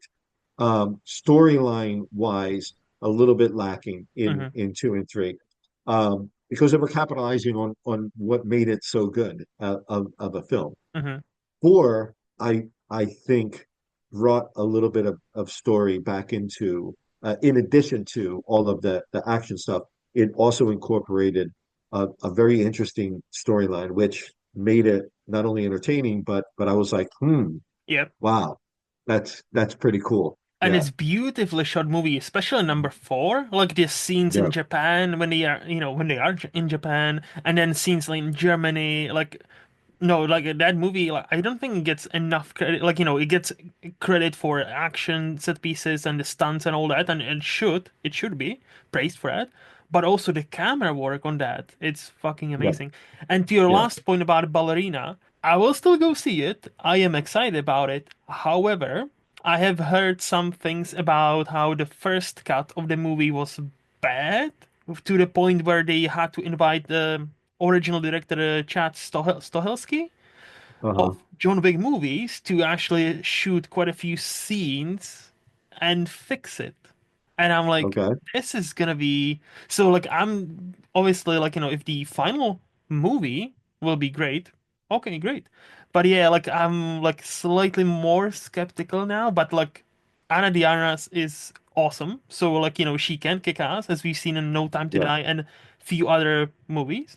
So as far as like the acting goes, I don't. Yeah, I'm excited. As far as what I've heard Mhm. about the movie so far, maybe less excited. Uh-huh. It's Uh-huh. like massive reshoots. Okay, and then obviously now they are this newest trailer that dropped, which is funny because like I think by the time this episode drops, the that movie might be out already. So, Yeah. uh, yeah, they are now more Keanu heavy, where we've always known he's gonna appear, but like I feel like now it's like the studio's like, hey, Keanu's still here. You like Keanu, Right. right? Please come Right. see our Right. movie because you liked Keanu. It's still him, Yeah. even though he's not the main person now. So Right. but no, it'll be interesting. It'll Yeah. be interesting. So, what is the last quote unquote teen movie you would rate 5 out of 5? So, anything between 2003 and 2019. So there's a few that Mm-hmm. come to mind during this time period. Mm-hmm. Some of them are very different than Okay. than what I would typically what you would think because Mm-hmm. I've already said that I'm a big action guy. Um, but Oh, The Hangover, nice. I think was such a great movie. And again, the original one Mm-hmm. because it was funny, it was original, it Mm-hmm. had good character development, it was a great story, Mm-hmm. very entertaining, very funny. The sequels, not so much, to be honest, because I feel like they were basically the same thing in a different scenery. Well, they were, But yeah. but I really loved Hangover, Mm-hmm. the original. I thought it was very, very well done, Mm-hmm. very well cast. Um, just a really good movie that I remember watching that and leaving with a smile on my face. Mm-hmm. Mm-hmm. So that was a good thing. Then you got films like The Departed. Anything Martin Scorsese, Yep. you can't go wrong, right? Mm-hmm. Mm-hmm. Especially with an all-star cast: Jack Nicholson, Leonardo DiCaprio, Martin Sheen, blah blah blah blah blah. No Country for Old Men, I mean, another really good film. mm-hmm. And I think that if we're talking about underrated films, that would be one of an underrated film, at least in my opinion, right? Mm-hmm. Mm-hmm. I don't think that it gets the attention that it necessarily deserves. But Really? yeah, so Okay. that again, Interesting. in my opinion, because Okay. and this is just from me mentioning No Country for Old Men in discussions and people looking at me like, huh? Never Hmm. heard of that movie. And I'm like, are you kidding me? You've never heard of that movie? And See, to me, these that's are so strange because in my film circles, that's like, like when he said, oh, that might be underrated movie, I'm like, I'm pretty sure it won an Oscar. Like, like for the best picture that I, he and all that. yeah, Like, and I'm like, really? And because in my circles, people talk about that movie all the time. But I guess if you go mainstream, yeah, yeah. So and again, don't take that as necessarily from a award-winning perspective. Just from a sample size of one, yeah. talking with other actors, even other actors who are like, I've heard of that film, but I've never watched it, Mm, or whatever. hmm I'm just like, you need to watch this film. It's really really well done, well hmm acted, and all that stuff. Great story, great cast. But anyway, so those are some Okay. of those teen quote unquote Yeah, films. yeah. First of all, great that you didn't think of teen comedies because many people get caught on that, and like, it's a Mhm. description, just, so thank you. Second, yeah, those, like, I've watched Hangover in the cinema, actually, and I Yeah, remember, like, having a blast. I haven't rewatched it since, and from, like, watching some clips now, you can definitely tell it's been made in 2008 because that yeah, humor, some scenes and jokes do not age well. But yeah, I don't yeah, really mind it. Like, I can separate it in a way because to me, every movie is a product of its time. Especially comedy is product of its time. What right. used to be funny sometimes is no longer funny, right? But Hmm. that Hmm. doesn't mean we should stop watching it. I think we should be an adult enough to acknowledge, hey, yeah, people actually laughed at this a lot because it actually fucking made all the money. At the time, Yeah, there was a time where it was the number one R-rated movie of all time, just behind Jesus, I think, Passion of Christ, I think. right, It made so right. much money. Yeah, And when yeah, you mentioned No Country for Old Men, that's a movie I need to rewatch because I only watched it once and I was too young to understand that movie. So I thought it was yeah, like, yeah, all right, it was all right. And yeah, I know now I would appreciate it much more. So it's definitely on my list of movies. They're due for a rewatch because it's been since like 2008, and I would have yeah, yeah. been 16. So Okay. that's not a movie for a 16-year-old dumbass. I'll say that. Yeah. Definitely. I was dumb when I was 16. I'm probably dumb now. Like, in 16 years, I'll look at me myself now and be like, I was dumb when I was 33. Uh-huh. Again, you learn and you grow. That's all there is to Yeah, it. No, but some great choices there. There's some great yeah, choices yeah. there. So, what about some adult quote unquote movies? Anything from 2002 and 1975 you would rate 5 out of 5. Oh, there's so many. I I know. mean, so many. But if I had to think of what I like, Hmm and the criteria of what would make a 5 out of 5 for me hmm is originality. So don't give me a cookie cutter story. Don't give me something that has, that stereotypical happy ending and that sort of thing. So my list for this would include things like The Matrix. Again, hmm the Yeah. original Matrix. hmm Um, Gladiator, Fight Club, hmm Pulp Fiction, Forrest Gump. I mean, those types of movies. So and they're slightly different in terms of the genres, right? So hmm it's not necessarily, totally action packed and stuff like that. Some of them are a little bit more action than others, but Pulp Fiction, I thought was I'm not a huge Quentin Tarantino fan, to hmm be to be 100% honest, hmm but I think that he makes some really good films, hmm hmm right? And this film in particular, there was so much stuff going on and different storylines, and they intersected beautifully. I thought that it was just a really beautifully done film, very entertaining. I loved all of the characters, all of them. hmm So just from that perspective, I was just like, wow, this is really great. And then a story like Forrest Gump that is funny and sad. It's a very sad movie, hmm right? So there are some comedic aspects of it which I really enjoyed, but I love the again the storyline. Something that is totally original and very well done, hmm in terms of telling that story. I think that a lot of people can relate to that Forrest Gump character. hmm At least I know that I could, in multiple ways. So yeah, so that would kind of round off. But again, I like I said, there's so many films I know. that I'm just scratching the surface.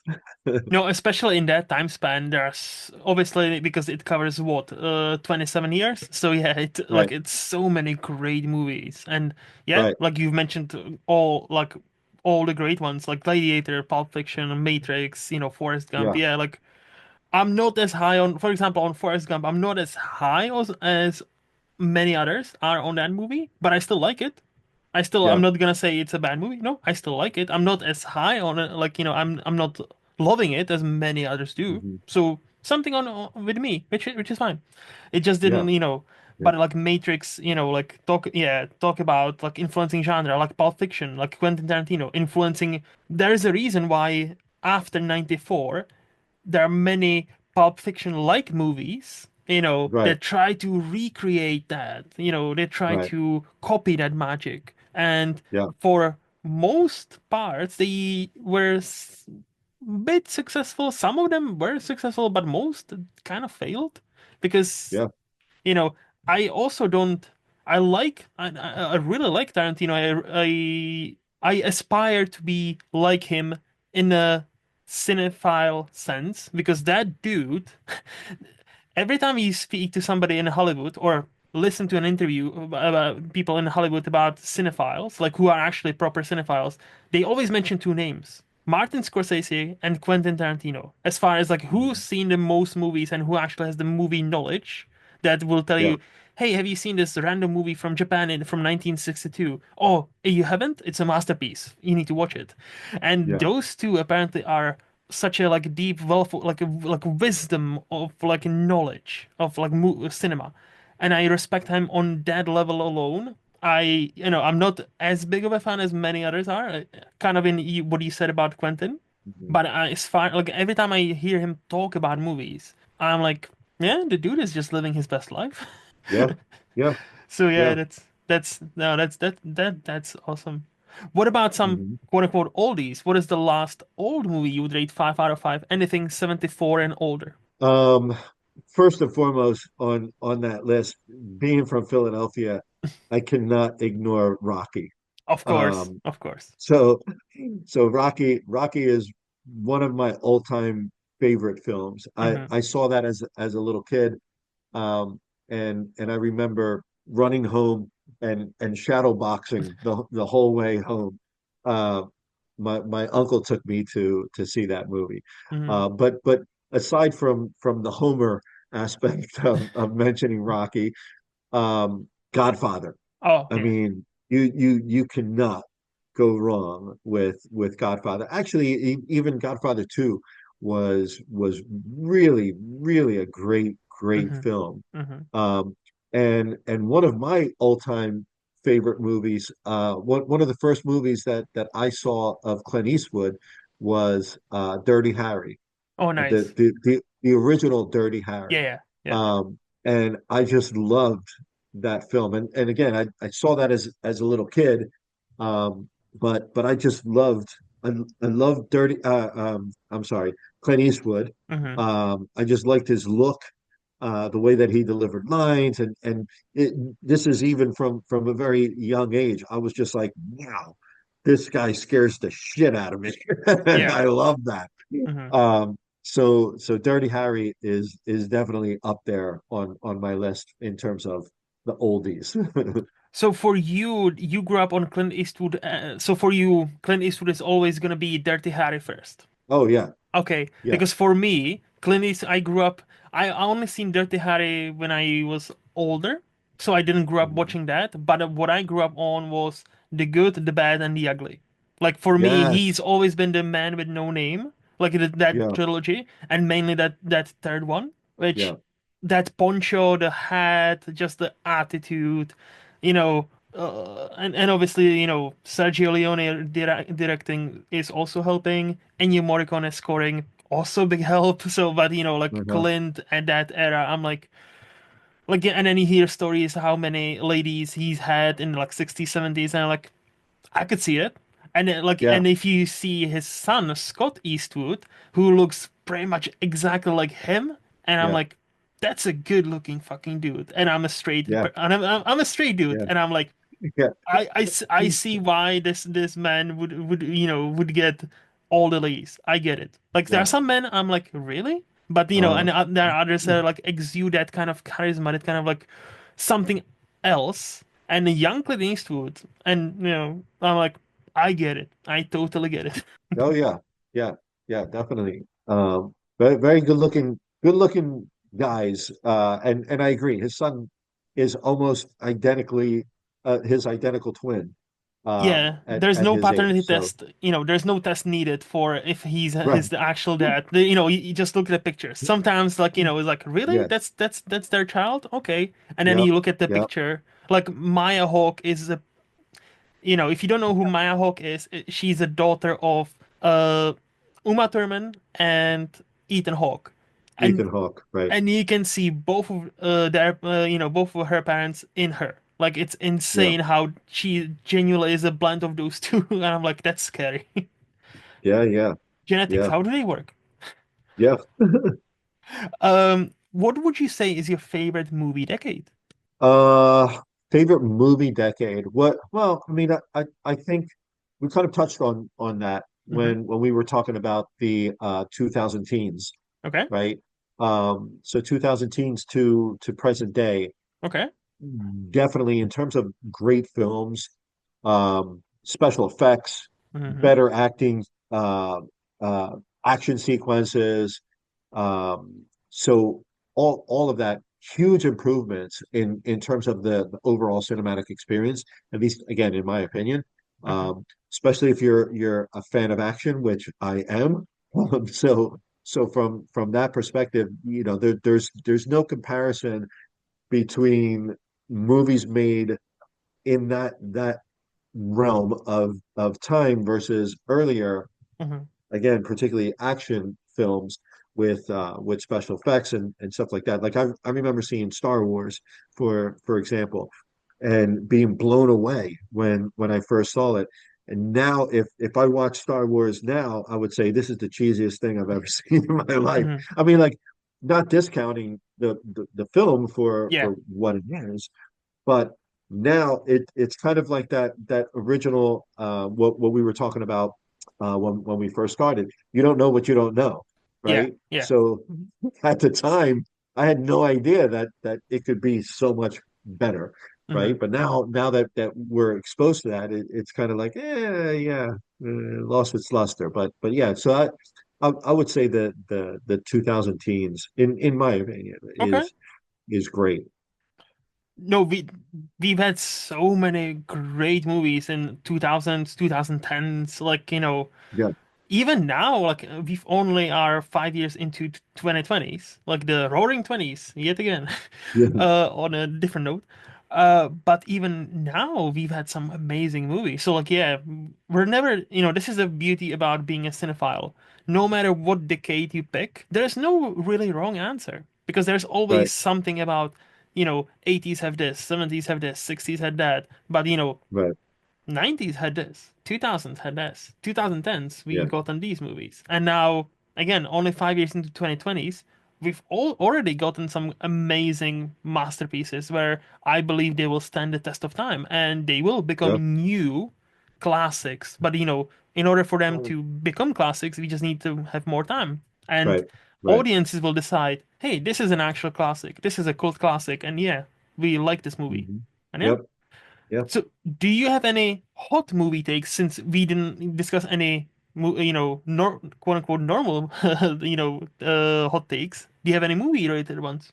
Um, I mean, when I think of hot takes, the thing that pops to my mind Hmm. immediately is pretty much any fight sequence in John Wick. You could take your pick. And the reason I say that is because they're all really well choreographed Hmm. and executed and filmed amazingly, Hmm. just from a cinematic perspective, so from a filming perspective, and this is coming from somebody who we've just done our last three projects have been action Hmm. related, so literally studying how the hell did they film that, Hmm. What were the angles? Um, Holy crap! Did you see that? And rewind it. I'm by the way, I'm probably the worst person to watch a movie with because I'm always rewinding. Okay. I was like, I need to see that again. Hmm. Or I'll hit somebody in the shoulder. Did you see what just happened? Oh my God, let's go back and look at that again. Hmm. So yeah, I mean, like I think that just in general, all of the sequences in those films were done really, really well. Hmm. Um, so I would say that's definitely Interesting. top of my list. Interesting. You are second person who took this very literally, because usually what I'm looking for here is like I really like this movie, many people don't like, or I dislike this movie, many people absolutely adore. So Uh, I, uh, uh, I okay. was like when he started about John Wick action sequences, I was like, is he gonna say they are all like shit or overrated? I'm like, really? And then you start you keep talking. I was like, oh, I see what's happened. Okay, I see. Yeah, No, but yeah, no, like to be fair, 100%. Like especially John Wick should be studied. The entire franchise should be studied. How to do an action sequence, how to shoot and edit an action sequence, you know, right. as well. What helps is Chad Stahelski used to be a stunt coordinator. He used to be Right, the stunt double for Keanu. That's how they met on Matrix movies. Back to right. go back all the way to the Matrix. That's how they met, and so he understands how to block a scene, how to but also what helps, he hires stunt people. Oh yeah, yeah. Also, what helps is, multi-million dollar budgets.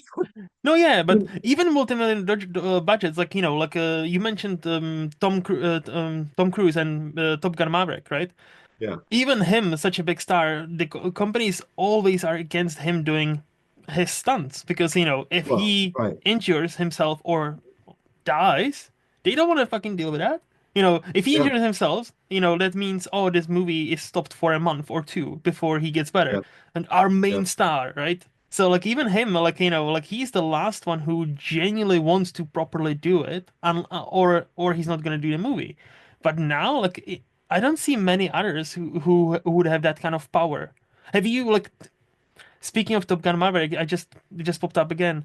The story. Have you heard how that movie got greenlit? Have you heard that story? no, no, So the director Joseph Kosinski, he did Tron Legacy and all these movies as well.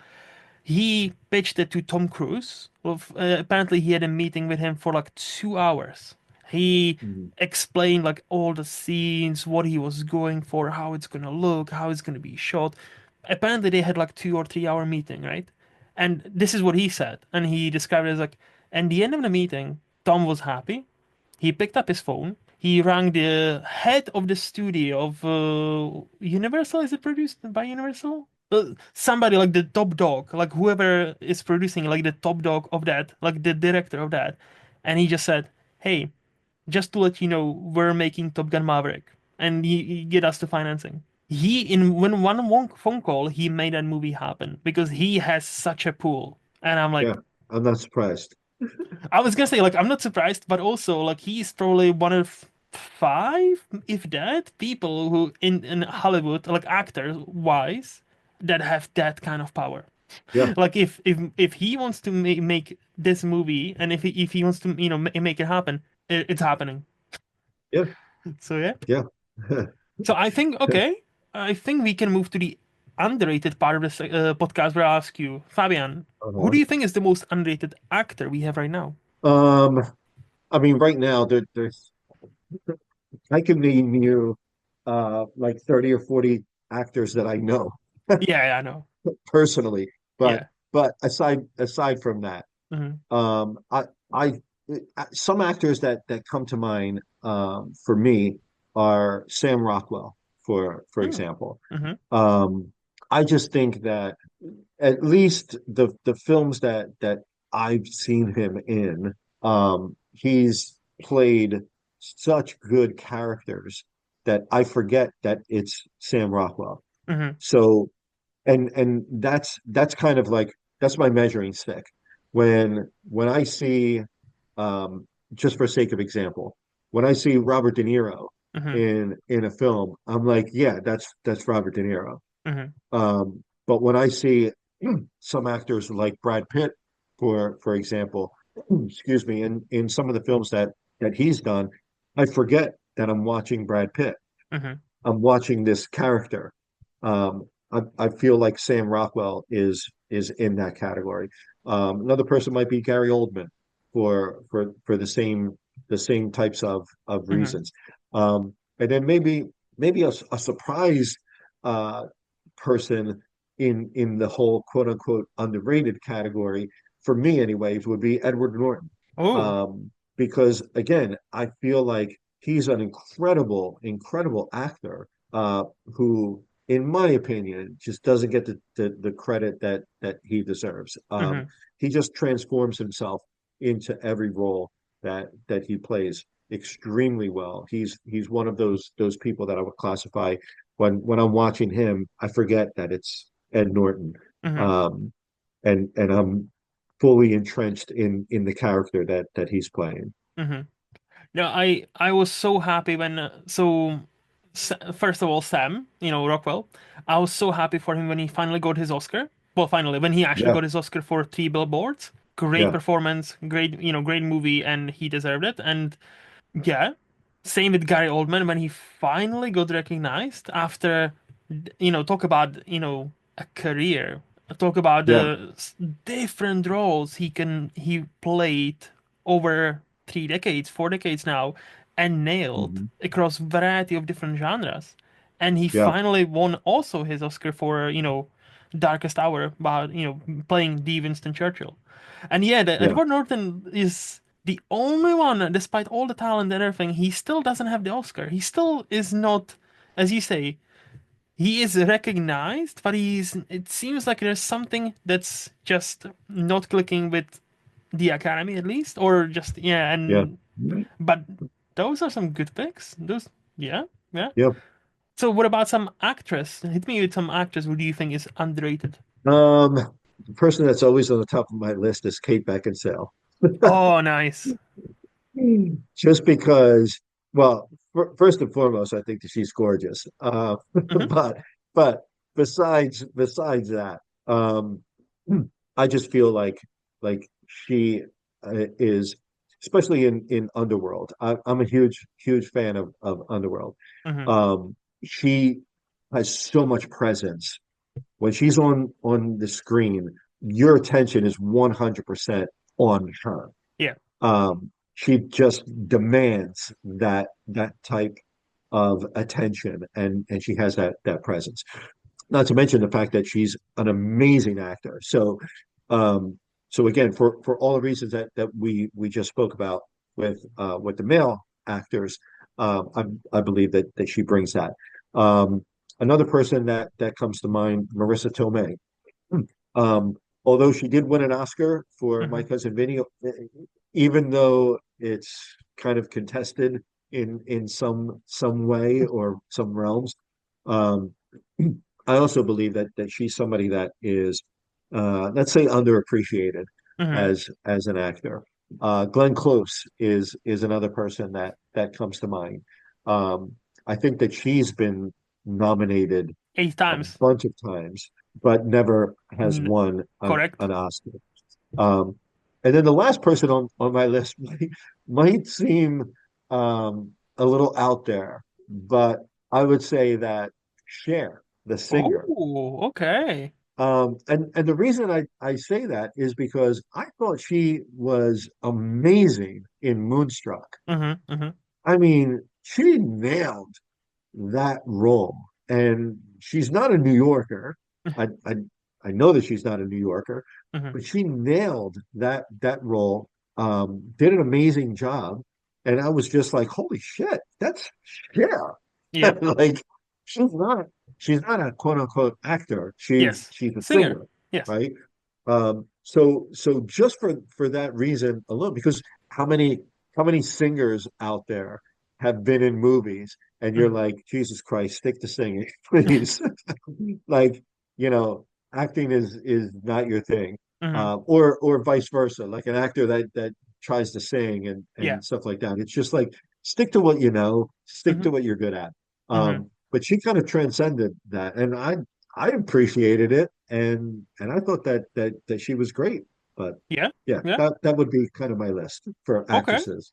I appreciate like the variety on that list because yeah, so like Kate Beckinsale. So first of all, I don't think anybody will, push back on how beautiful she is. And I think to her, she's probably one of those that she was so beautiful, especially like, early 2000s. Well, she's still great now, but like, I'm not saying nothing. But I think she's one of those like that was almost to her detriment where she was then typecast as one role and didn't like she was supposed to be the next big thing and I never seemed to have happened for her. But I would yeah, Underworld, I also have a soft spot for that franchise, even though some of the later movies are really not great. Yeah, yeah. But if you would want to see her act, I've only seen this movie once, but I remember I thought she was great in it. There's a movie called The Nothing But the Truth from Mhm. 2008, and Kate Beckinsale was great in that. So if you want to see her actually act, if I remember correctly, that I was like, damn, okay, okay. No, yeah, you mentioned Glenn Close, but oh yeah, Marissa Tomei, yes, Marissa Tomei. The best thing that happened about the whole Moonlight Emma Stone scenario, Moonlight La La Land not winning and Moonlight winning the Oscar, how they, like, no, no, no, that was not supposed to happen, was that the people who said Marissa Tomei won an Oscar by accident is now debunked completely. Because, Okay. there, I know what you mean when, you know, that Oscar is being detested. I think now we know for certain she won fair and square. She was supposed to win. If they made a Yeah, mistake, they would have been like, no, no, no, guys, we fucked up. That was not supposed to happen. yeah, So, and Marissa Tomei is great. Also, like, yeah, Before the Devil Knows You're Dead, she was great in that movie. Like, yeah, and it's weird to see Aunt May hot, yeah. but but she's great in the Spider-Man movies. So yeah, She was amazing. Yeah, yeah, and even in the movie The Wrestler, I thought mm, she played a great role. yep, The the movie itself was like, I could take it or leave it, hmm, but she played an amazing role. yes, In that even Mickey Rourke, I mean, like I'm I could take him or leave him, but he played a very interesting character as well. yes, But yeah, I mean, Marissa Tomei to me is kind of like I I would I would expect her to be at a much higher level hmm, than where she is, yes. given her talent. No, 100%. And I honestly like My Cousin Vinny is a great movie. It's a funny movie, and she is like you will remember her from that movie. So in that sense, I actually totally understand the Oscar because the only thing, and if you have not seen her ever, and then you see her in that movie and then you see her in a different movie, she acts like a totally different person. So I totally get it. Like she's so likable and so in your face, so New Yorker. It's Yeah, so great. yeah, And yeah, Glenn Close, she's such a phenomenal actress, but she's had a toughest time at the Oscars where she's like, yeah. am I winning this year? No. Okay, never mind. Maybe No, next year. There was a year where she was nominated twice, once for leading, once for supporting, and she lost both. And I was like, yeah, why do they hate her so much? Like, yeah, I genuinely hope she will get there one day, and I think she will because like her talent is undisputed. She's kind of almost like Meryl Streep in a way, except yeah. Meryl's won like Right, 3 Oscars now, and right, right, Glenn, and she to be fair, she won three, but she's lost like 22 times. Whereas right, Glenn unfortunately lost 8 times only, quote unquote, but she's never won one. So right. but I think she will get there one day. And your last big share. Oh yeah, share. Yeah, like Moonstruck. I remember thinking, damn, Cher can act. Respect. Right. Moonstruck it's a great role, and I think to Yeah. this day, many people would argue it's still her best role. Oh, So yeah. Without a doubt. I mean, yes, like, um, you know, I call her underrated because, and my thought is that after she did Moonstruck, she wasn't really doing much in the acting realm hmm, per se. So she went back to her day job, which is hmm, singing. So she didn't really develop that craft as an actor. Hmm. And then the later stuff that she did, I'm not a huge fan of, Hmm. because she basically played herself, right, Yeah. in those roles. But Moonstruck to me was a great film. Hmm. Um, great characters. Nicolas Cage even, to be honest, which I'm not a huge fan of Nicolas Cage, but thought that he played an amazing role Hmm. in that film.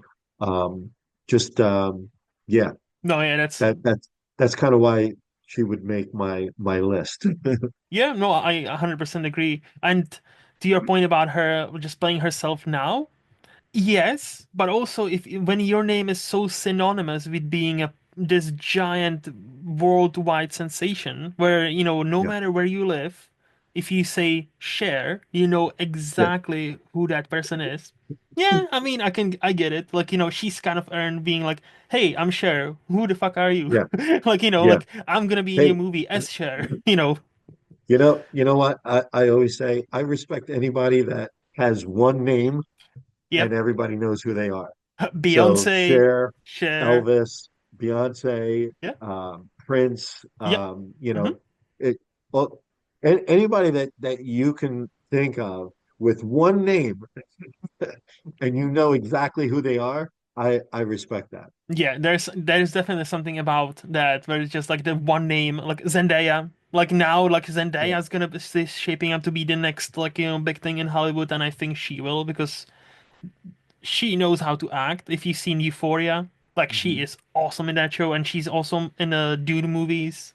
So no, and Challengers and all that. No, she is. Yeah, she's gonna be kind of like there, like in 20 years. Yeah, she's gonna be the Hollywood royalty easily. So, who do you think is the most underrated director we have right now? Oh God. Um, that's hard to say, to be honest, because Hmm. usually the movies that I like Hmm. are are kind of like I look at them and I'm like, ooh, that's really interesting. I look at them more for cinematography, acting, and stuff like that. And honestly, and probably I should pay more attention to directing. Hmm. It's only when directing is bad that I notice it, Ah. and I'm like, that's a sign of a bad director. Hmm. Um, but having said all of that, the only person that really comes to mind is Peter Weir. Um, Oh. Truman Show, Dead Yeah, Poet yeah. Society, Master and Commander. Um, that that would be kind of the only person in terms of like underrated or doesn't get the respect that I feel is deserved. That would be kind of at the top of my list. But Hmm. other than that, and it's kind of like I said, I I notice I notice directing when it's bad. Yeah, yeah. No, like I'm pretty sure you were the second person who referenced Peter. I thought it was weird, but again, I don't know. So like, but I know exactly who you mean, and like Yeah, I totally agree because with like Master and Commander, like yeah, Witness, Truman Show, and Dead Poet Society, one of my favorite movies of all time. It's like, yeah, he's been like on a roll for like 3 decades, and but yeah. I think with him he always takes his time. Like, he's not your like Woody Allen before everything happened with him, where he was one movie a year, one movie a year, one movie a year. No, he takes his time. So like, there's times where it's like, oh yeah, 6 years and we only get and then one new movie out of you. But those movies are Hmm. usually pretty fucking great. And Yeah, yeah, quality, of yeah, everything like Truman Show, just Truman Show, Dead Poet Society, and Master and Commander, just those three movies alone, yeah, excellent. So yeah, hard yeah. to agree. I know the Yeah. next one is difficult because there are so many movies, but do you have one or two you wouldn't want to shout out as underrated? I actually have a few, Okay, tell but me. we can only, we don't have to talk about each and every one of them. But Hmm. um, I I feel like in terms of either box office or Hmm. awards or whatever the case may be, American Psycho, Heat, Reservoir Dogs, Fight Club. There's this movie by my guy Sam Rockwell called The Winning Season, Mm, which is kind of cheesy, but again, I thought it was a good film, mm, and he was the producer mm, on that film, not only an actor, but so yeah, but American Psycho I thought was a great film. Not a Christian Bale fan at all, not even a little ooh, bit. how come? I just don't like him as a person. I think he's a horrible person, but he's a great actor. Um, I think you can say that sentence about like 70% of Hollywood, to be honest. I'm just gonna say yeah, that. yeah, it exactly.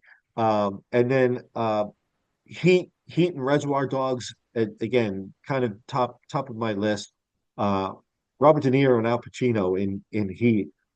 Just that one scene of them in the diner or the Hmm. coffee shop or whatever is amazing, and just I don't feel it's gotten the respect that it deserves. And Quentin Tarantino, of course, in Reservoir Dogs. Yeah. Um, and then lastly, Fight Club, like I mentioned with Ed Norton. Hmm. Just a great film, very original. It was crazy how they thought that up, and everything about it was kind of like, holy shit Hmm. at the end of the movie. I had that holy shit moment like I did when I was watching The Sixth Sense. Hmm. Um, Hmm. I love having those moments, and that to me triggers that was a really good, very well done and very good film. Yeah. I'm it's fascinating to talk to you about movies like this because like you mentioned like, quite a few movies and I think maybe like two would be underrated like the rest like I don't think Heat is underrated. I think Heat inspired the entire genre like and influenced how action is made including like something like Dark Knight including something as big as that and you but yeah but Reservoir Dogs Reservoir I think you were actually right and I've always said this I think it's slightly better than Pulp Fiction in my books at least but I need to rewatch Pulp Fiction but I remember Yeah, watching Pulp Fiction for the first time and Reservoir Dogs I watched the Pulp Fiction first and I thought oh it was good I liked it I didn't love it as everybody else but I need again there was 16-year-old me but even yeah, 16-year-old or 17-year-old me, when I watched Reservoir Dogs for the first time, I was like, okay, this is fucking excellent.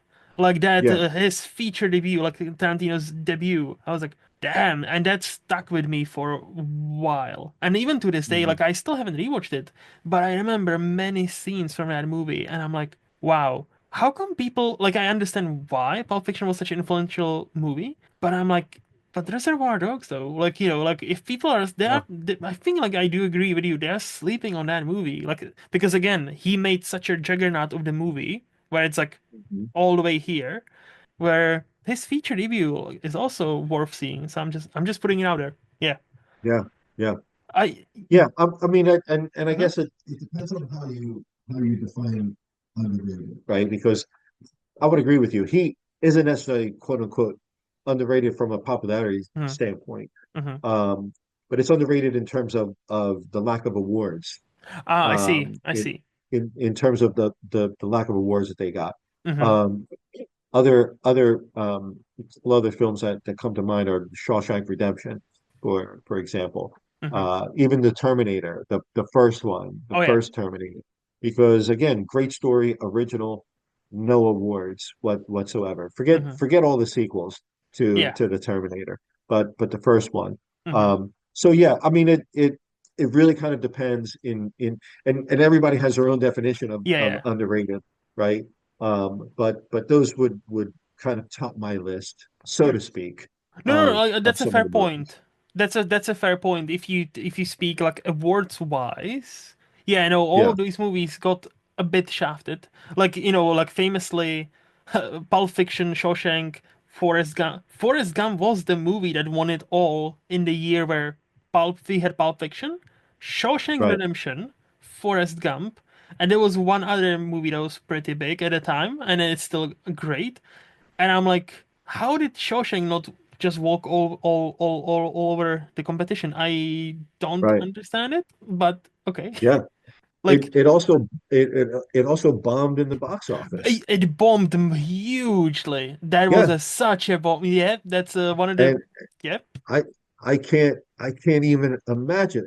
That's such a great movie. it just tells you There's that so box much. office is not all. It's just, Right. like sometimes box office is not because many times it's, oh yeah, critics hate this movie, but box office people love it. So that's why the movie is Yeah. successful, right?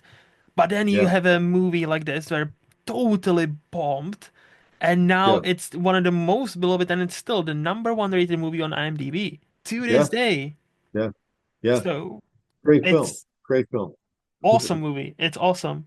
Yeah. I know you've mentioned you don't watch much of a TV or TV like shows anymore, so you probably don't have an underrated TV show you want to shout out. Am I correct?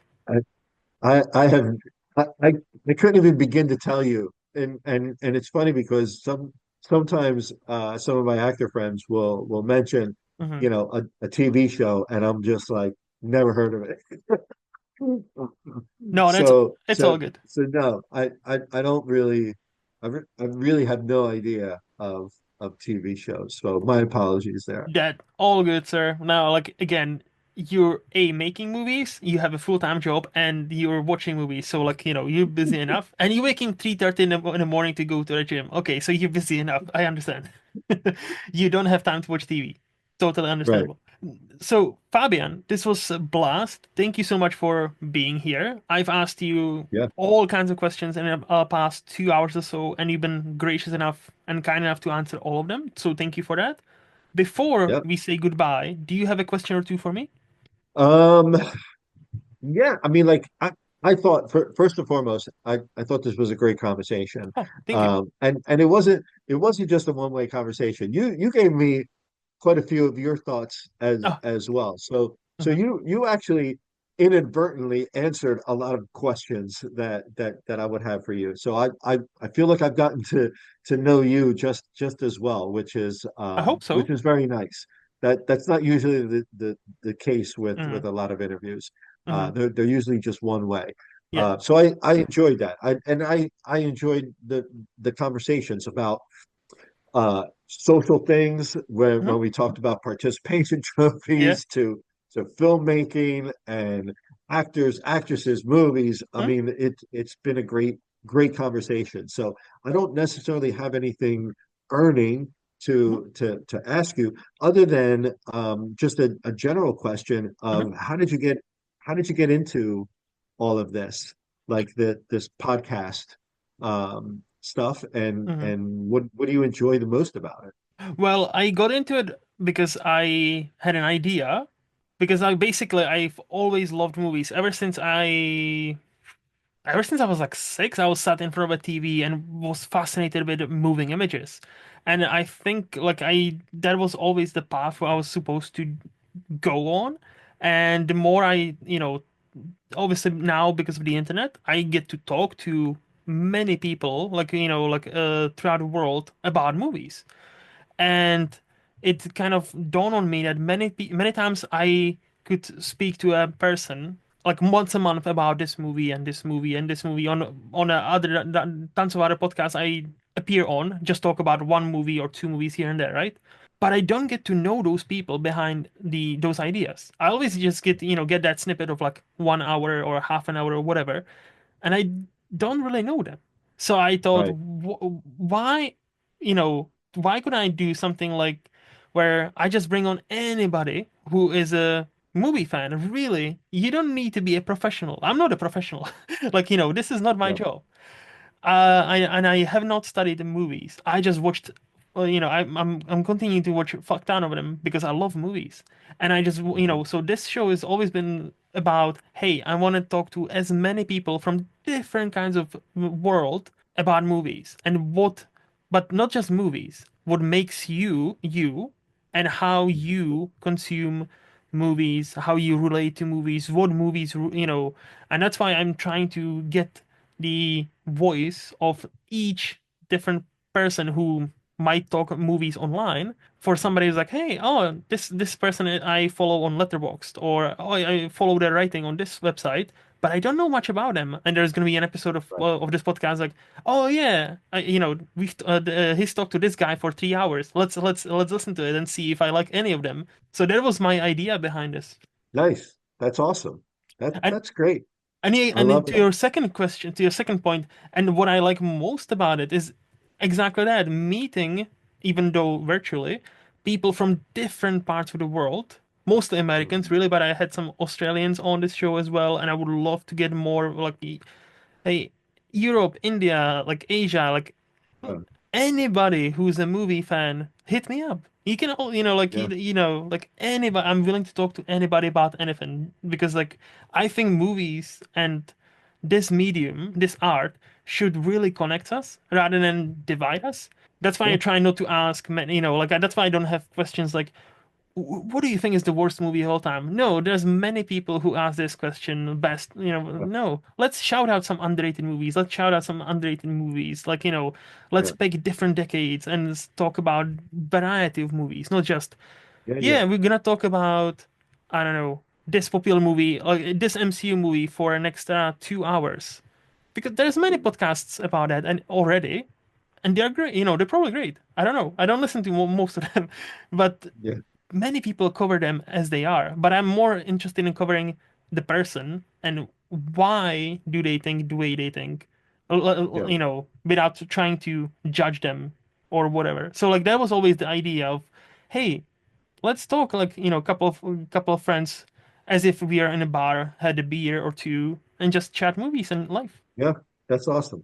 That's Yeah. awesome. Well, it's been a blast for me. So Likewise, I sir. appreciate that. No, thank you. And if people were to follow you, what's the best place for them to find you, or where is the best place for them to find you? So the easiest place is fourolivesproductions.com is our production company website. Hmm. Within that page, you have links to our social media, both myself and Mariano. But on Instagram, Fabian Farina, the number 215. Hmm. You can find me on Instagram, and the reason for the number 215 is that's the area code in Philadelphia. Ah. So it's not a random thing. Hmm. There's a rationale for it. Hmm. Also on Facebook, Fabian Farina again 215. So with that Fabian Farina 215, you can find me on social networking. All right. But yeah, Four Hours Productions also has links to our films on Amazon, on Tubi, and stuff like that, Hmm. and all the latest news on what we're working on and Hmm. that sort of thing. Okay. Those links will be down there as always, so people can click on them and find you. For me, Awesome. as always, in movies lost on Letterboxd, lostinmovies.co.uk, which is my blog, or here every other Friday. And yeah, that's it. So this podcast is part of SPDM Crew Media, and special thanks goes to Highflyer Creative for designing my logo. To see what else they have happening, visit highflyercreative.com. And until next time, bye bye.